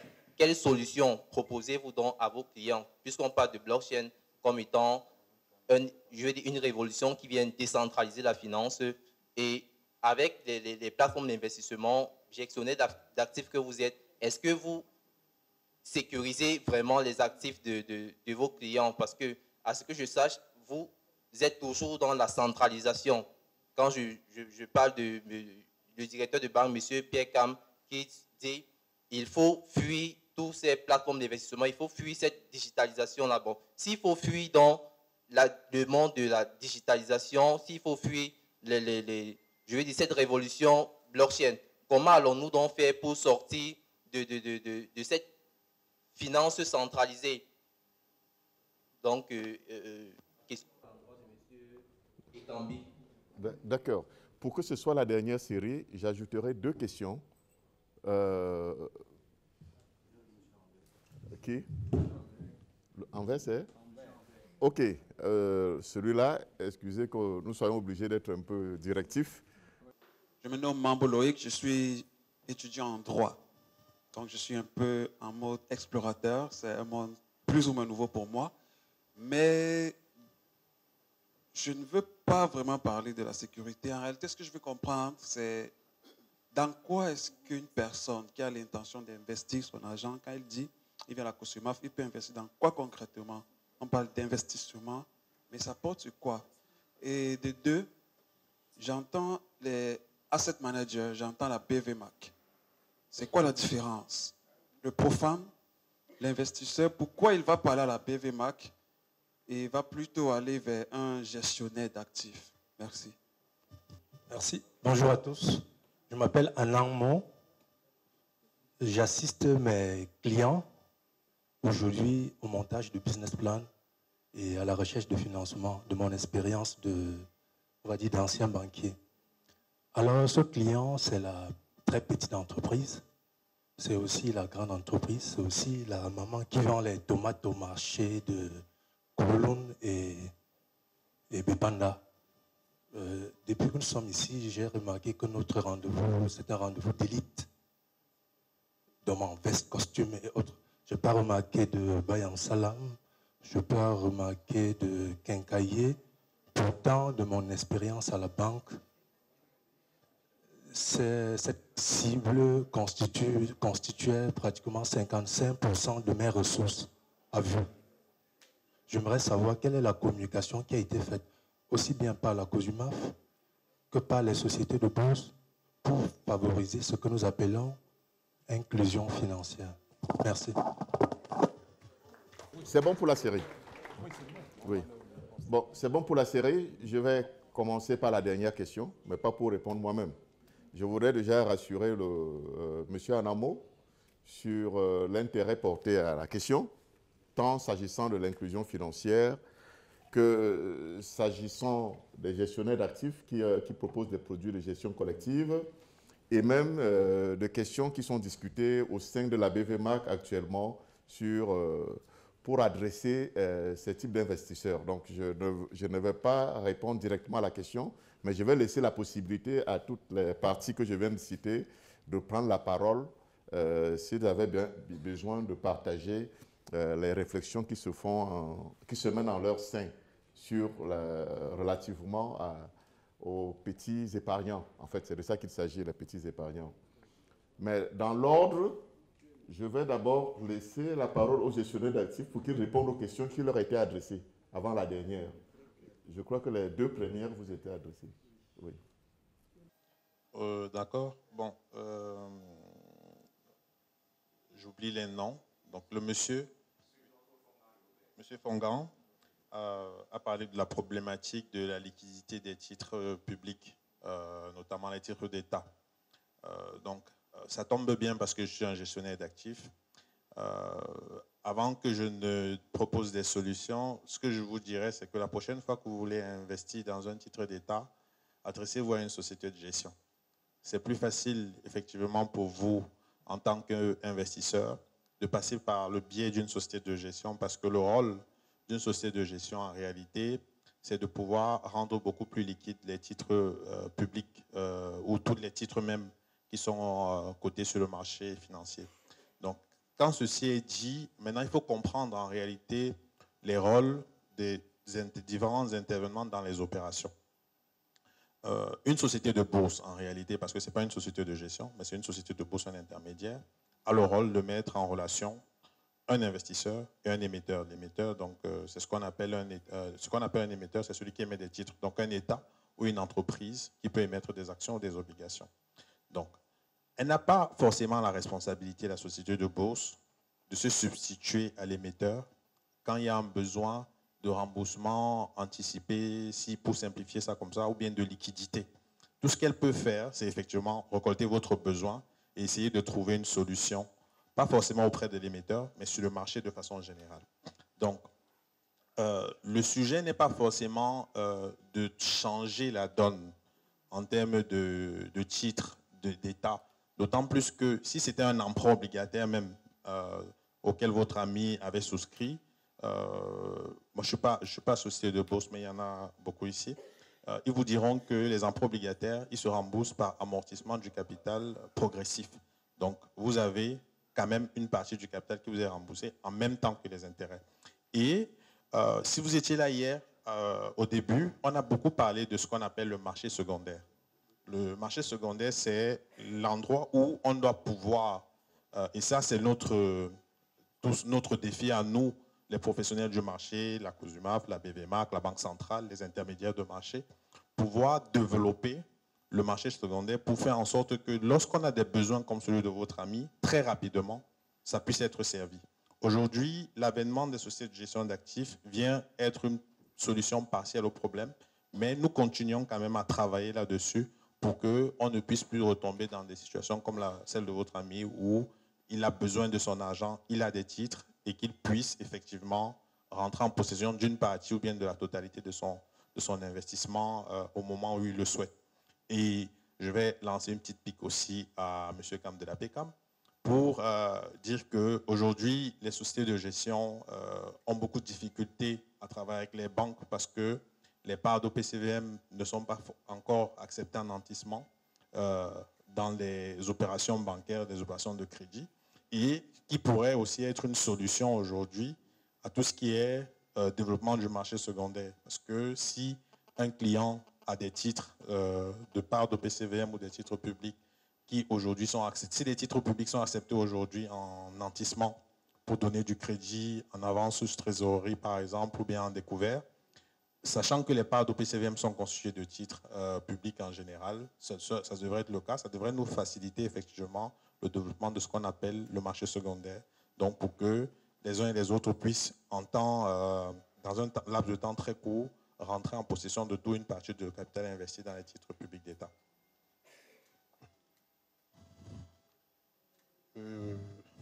Donc, avant de répondre au monsieur sur la blockchain, je vais rapidement répondre à notre intervenant sur tout ce qui est BVMAC, gestionnaire d'actifs et tout. Donc,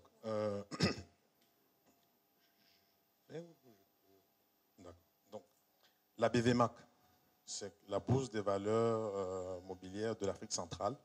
C'est l'organe en réalité qui organise un peu le marché. Je préfère utiliser le terme organiser le marché. Dans le marché, on retrouve en fait, il faut voir la BVMAC comme le marché central. Où vous allez au marché central. En réalité, on n'a jamais su qui est le marché central, qui est le marché Mokolo. On sait qu'il y a un marché, qu'il y a un endroit qui s'appelle le marché central. On y va, on a besoin de produits et on trouve en face de nous des personnes qui vendent ces produits-là. Donc la BVMAC, c'est le marché. C'est la personne qui organise le marché, qui dit comment est-ce que les choses doivent être faites dans le marché. Donc au niveau du marché, donc, vous avez des vendeurs, ce que nous appelons des émetteurs, qui émettent des titres de dette ou des titres de capital. Bon, quand vous êtes juriste, vous comprenez ça plus rapidement que moi. À côté, donc, comme nous sommes dans ce marché-là et que chacun ne peut pas venir dire que je vends des titres, je vends mes actions, je vends mes obligations et tout, il y a ce qu'on appelle les intermédiaires de marché. Donc, en général, c'est les sociétés de bourse qui vont être un intermédiaire en réalité entre l'investisseur, c'est-à-dire la personne qui vient sur le marché pour acheter, et l'émetteur, celui qui est venu sur le marché pour vendre. Donc, lorsque vous avez besoin d'un titre, si vous pouvez aller à la BVMAC pour avoir une information, mais vous ne pourrez pas à la BVMAC passer l'ordre d'achat de votre titre. La BVMAC va systématiquement vous renvoyer vers un intermédiaire de marché. Et la BVMAC a la liste des intermédiaires de marché. Et choisir un intermédiaire de marché, c'est comme choisir son assaut au marché, c'est que vous arrivez sur la ligne il y a un ensemble de dames qui vendent le même produit, mais par rapport à votre feeling, par rapport à ce qu'un ou un autre vous a rassuré mieux que l'autre, vous décidez de travailler avec cet intermédiaire de marché-là. Donc, vous allez vous adresser à votre intermédiaire de marché pour qu'il passe votre ordre pour pouvoir acheter vos titres, que ce soit les titres de capital ou les titres de dette. À côté de ça, donc, des intermédiaires de marché, donc les sociétés de bourse, on a les sociétés de gestion qui, elles, font tout un autre métier qui est vraiment la collecte de l'épargne, qui vous aide en réalité à collecter les plus petits porteurs. Hier, on disait que l'accès à la bourse était difficile parce qu'en général, il y a des minima qui sont importants. On parlait de 200 000, 300 000, 2 millions. Et donc aujourd'hui, la gestion d'actifs, les gestionnaires d'actifs permettent à tous ceux qui n'ont pas forcément le niveau minimum requis de pouvoir investir. Et aussi, ça leur permet de pouvoir profiter de beaucoup de solutions de diversification de l'investissement par rapport à ce que chaque gestionnaire d'actifs propose comme produit. Donc, brièvement présenté, c'est ça en fait le rôle de chacun. Et puis derrière tout ça, on a la COSUMAF dont on parle beaucoup qui organise cet événement-ci, qui est en réalité le gendarme du marché, qui s'assure que chacun des intervenants fait les choses dans les règles de l'art. Donc, grossièrement présenté, c'est comme ça que fonctionne le marché, c'est comme ça les responsabilités des différents intervenants. Donc, pour terminer, la blockchain. En réalité, les gestionnaires d'actifs, nous ne pouvons pas jouer la musique, commencer à danser avant que la musique ne sonne. Parce que, pourquoi je dis ça? Aujourd'hui, au niveau des sociétés de gestion, on a une de nos consoeurs, Makeda, qui, sans vouloir faire de publicité, qui aujourd'hui, elle, a été très avant-gardiste sur le sujet et qui aujourd'hui propose des produits via la blockchain. Maintenant, les produits que nous, les autres sociétés de gestion traditionnelles, nous proposons ne sont pas vraiment du même acabit que le sien. Parce que nous, les sociétés de gestion, nous sommes obligés de fonctionner selon l'organisation actuelle du marché. Et sur l'organisation actuelle du marché aujourd'hui, les produits de crypto, par exemple, n'étaient pas encore admis jusqu'à il y a quelques jours. Le fonctionnement via la blockchain n'est même pas toujours admis jusqu'à présent. Donc, il y a toujours des difficultés, en tout cas à notre niveau, au niveau du marché. Donc, on fonctionne de façon traditionnelle. On va évoluer, c'est un fait. On n'a pas, c'est-à-dire l'évolution, c'est comme grandir, que vous le vouliez ou non, vous allez vieillir. Donc, on va évoluer et on va arriver à ce niveau-là où les autres marchés sont arrivés. On a souvent, et je pense que tous faisons peut-être souvent cette erreur-là, de vouloir aller vite, parce que ça se fait de l'autre côté, ça se fait dans d'autres environnements, et pourquoi ça ne se fait pas ici? Notre marché est très, très, très, très jeune. Si vous aviez été là hier, M. Salao a un peu fait l'histoire du marché financier de la zone CEMAC.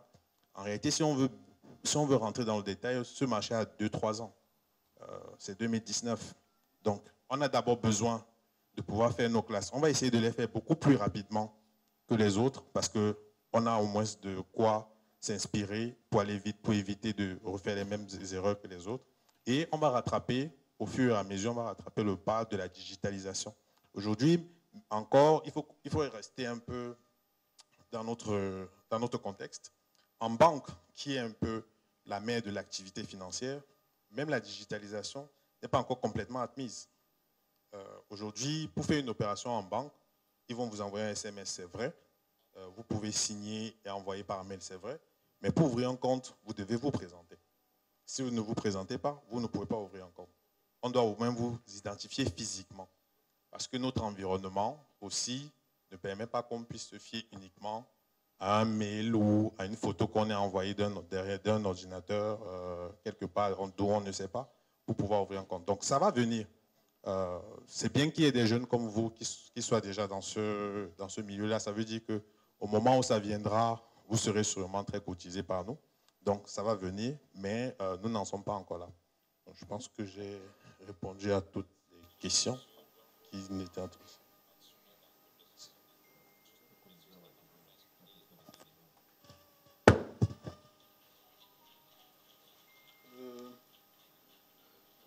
Très rapidement, moi je pense que j'ai noté 2 petites questions et une interpellation. Je vais commencer par l'interpellation. Je crois que s'agissant de la collaboration entre les banques et les sociétés de gestion, bon, c'est probablement pas le lieu où on peut évoquer ces sujets. J'ai bien enregistré le pic de rappel et le... Oui, parce qu'il voudrait en fait qu'on puisse, si j'ai bien compris, prendre des parts, enfin, considérer des parts d'OCPVM pour certains engagements. Voilà, quand ils nantissent, on pourrait donc leur accorder un certain nombre de facilités. Moi, je crois que ce sont des aspects qu'on peut très rapidement évoquer. Et je peux vous inviter à l'une des assemblées générales, par exemple, ou au bureau exécutif, pour présenter la question et qu'on en discute. Mais préalablement, j'irai dans les détails avec vous, avec les cas que vous avez reçus, parce que logiquement, ça ne devait pas poser des problèmes dès lors que les titres publics sont nantis, disons ça comme ça. OK. Alors, maintenant, pour la cybercriminalité, je pense que j'ai M. Fongan qui, en fait, se demande pourquoi est-ce que on laisse les cybercriminels évoluer, sachant que cet argent atterrit dans le terrorisme. Globalement, c'était ça. Je voudrais vous dire que la Banque centrale, la commission bancaire et tout le système bancaire luttent âprement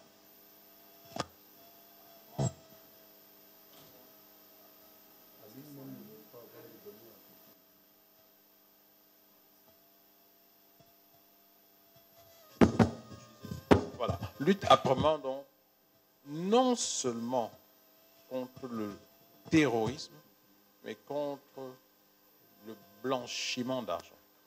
Il y a tout un dispositif qui est mis en place, pas seulement parce qu'il y a un règlement, mais derrière le règlement, il y a un contrôle strict. Vous verrez que dans les rapports que les établissements de crédit adressent à la COBAC, il y a une partie qui concerne ce règlement. On tient à savoir en permanence quelles sont les dispositions que vous prenez pour mener cette lutte. En tout cas, on vous donne les canevas. C'est pour dire que même si ça existe, même si on sait que c'est vrai, le système bancaire, dans son ensemble, est très, très engagé dans cette lutte. Heureusement, d'ailleurs. Sinon, je pense que la situation serait beaucoup plus grave que celle que vous voyez. Je vous donne un seul indicateur. Prenez 10 millions de francs cet après-midi, allez dans une banque, essayez comme ça, vous, M. Fongan, de verser sur votre compte d'épargne. Et dites-moi si votre gestionnaire ne va pas vous interpeller par rapport à la source de ces revenus. Et même sans vous dire, votre gestionnaire risque de vous remplir une fiche de déclaration de soupçon. Parce que derrière ce que je viens de vous dire, il y a l'ANIF. Il y a l'ANIF qui veille. Et le volume des dossiers traités sont exponentiellement en croissance parce que chaque jour, on réduit davantage les couloirs dans lesquels ces fraudeurs peuvent se glisser. Donc, soyez rassurés. Concernant la protection des consommateurs, parce que je crois que quelqu'un l'a évoqué, c'est vous. Ah non, c'était monsieur, j'oublie son nom, mais c'est ça. Alors, oui, juste deux choses, parce que vous avez interpellé la PECAM. Qu'est-ce qu'on fait par rapport à ça? Bon, déjà, sachez qu'au niveau sous-régional, il y a encore là tout un règlement sur la protection des consommateurs. C'est-à-dire que les gouvernants sont en train de faire en sorte que pour favoriser l'inclusion financière, on aille vers des services de base gratuits. Je commence par là. Et ça fait une très grosse perte de revenus pour les banques parce que derrière chaque service développé, il y a un investissement. Je ne peux pas rentabiliser parce que ce service ne donne pas lieu à une contrepartie en termes de rémunération. Vous voyez qu'il y a forcément un manque à gagner. Mais on ne s'arrête pas là. Si vous avez un problème en tant que usager des services bancaires, vous pouvez utiliser n'importe quel couloir que vous voulez. Quand je dis n'importe, c'est-à-dire vous pouvez saisir l'APCAM. Nous recevons des plaintes des usagers des banques, dont des clients. Il y en a qui sont allés à la Banque centrale. Et la Banque centrale nous a retourné ces requêtes pour analyse et compte rendu. Il y en a qui vont au tribunal. Donc, vous ne pouvez pas dire que, en tant que consommateur, on vous abandonne. Non, ce n'est pas possible. Parce qu'on impose aux banques d'afficher les conditions d'exercice de leur activité avec la tarification. Donc, si à un moment ou à un autre, vous estimez qu'on a déplacé une ligne, donnez-vous le loisir de vous plaindre. Et si vous n'avez pas, votre voix n'est pas entendue, portez-la à un niveau supérieur et à un moment ou à un autre, pour être sûr que vous serez entendu dès lors que c'est une préoccupation qui est de plus en plus prise en compte. Je dois vous dire que la semaine dernière, nous avions une visioconférence avec l'UNDP, c'est le PNUD en fait, à partir de Genève, parce qu'ils sont en train, maintenant qu'ils ont fait avancer le projet sur l'inclusion financière, ils sont en train de déclencher tout un autre chantier sur la protection des consommateurs. Donc on a eu un long entretien en visioconférence pour dessiner les canevas sur lesquels ils vont se positionner pour pouvoir accompagner justement les organisations de protection des consommateurs. Et je crois qu'une fois que j'ai dit ça, est-ce qu'il y avait... Ah oui, il y avait un dernier intervenant qui disait que moi j'ai demandé de fuir les plateformes. Non, ce n'est pas exactement ce que je dis. Je dis simplement d'être prudent. D'être prudent parce que dans la situation actuelle, il n'y a pas encore un encadrement suffisant qui vous permette de prendre en toute sérénité des options par rapport aux offres qui vous ont fait ça et là. Donc nous vous conseillons d'aller vers des couloirs qui sont réglementés. C'est tout. Aujourd'hui, s'il y a des actifs que la BVMAC vous propose, ça veut dire forcément que la COSUMAF a validé. On sait qui est derrière, on sait comment ça se dénoue. Quand quelqu'un vous propose des crypto-actifs, c'est de la monnaie virtuelle, hein, en fait, sans vous dire comment, in fine, ça se dénoue. Parce qu'à un moment donné, il faut que ça se dénoue. Sans vous dire qui est derrière, c'est-à-dire qui garantit. N'oubliez pas, quand vous mettez de l'argent à la banque, à un moment donné, on est allé jusqu'à créer le FOGADA, garantir vos dépôts. Ça, c'est ce que nous appelons le système formel. Lui, il est structuré, il est organisé, il y a un État derrière avec tous ces démembrements. À côté, il y a des gens qui ont eu de bonnes idées d'exploiter. Les fintechs sont, en réalité, ce sont de très bons ingénieurs qui, à un moment donné, ont pensé servir certains couloirs sur lesquels les banques n'étaient pas très efficaces. Ce sont de très bonnes idées. Sauf que derrière, on se sert de ces couloirs-là, de ces instruments, pour arnaquer, et c'est l'objet de notre rencontre de ce matin, pour arnaquer, pour escroquer. Et nous sommes obligés de tenir le langage de la vérité avec vous. Et en réalité, en nous basant encore plus sur des recommandations fortes de la Banque centrale. Vous êtes au courant que la Banque centrale interdit aux banques de la CEMAC de prendre part aux opérations, pour l'instant, de crypto-actifs.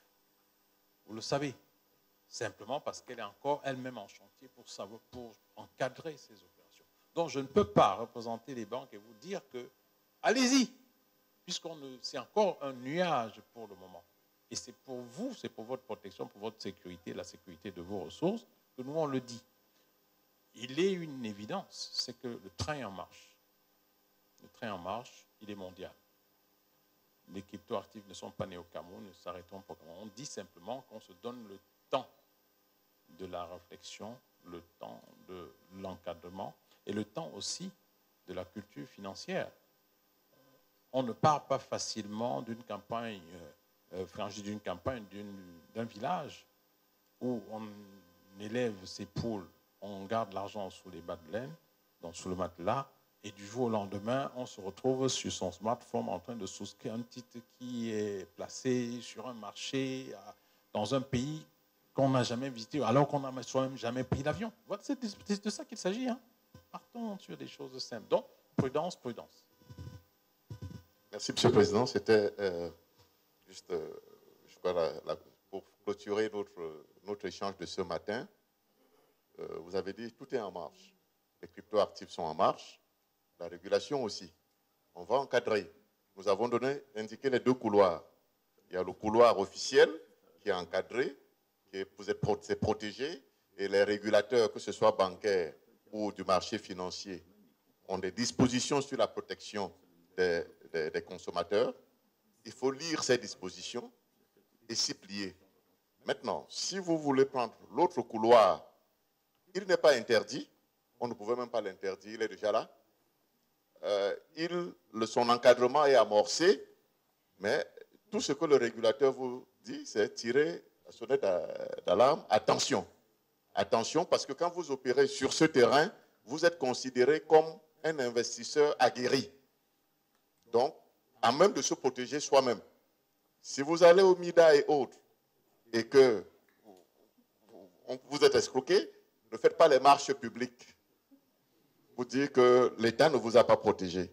L'État a dit, nous ne pouvons pas empêcher ces éléments, ils sont même déjà là, ils sont dans les ordinateurs, mais faites attention, prenez vos précautions personnelles. D'accord, je crois que c'est sur ces termes-là qu'on va clôturer l'échange de ce matin en vous remerciant pour cette très importante participation.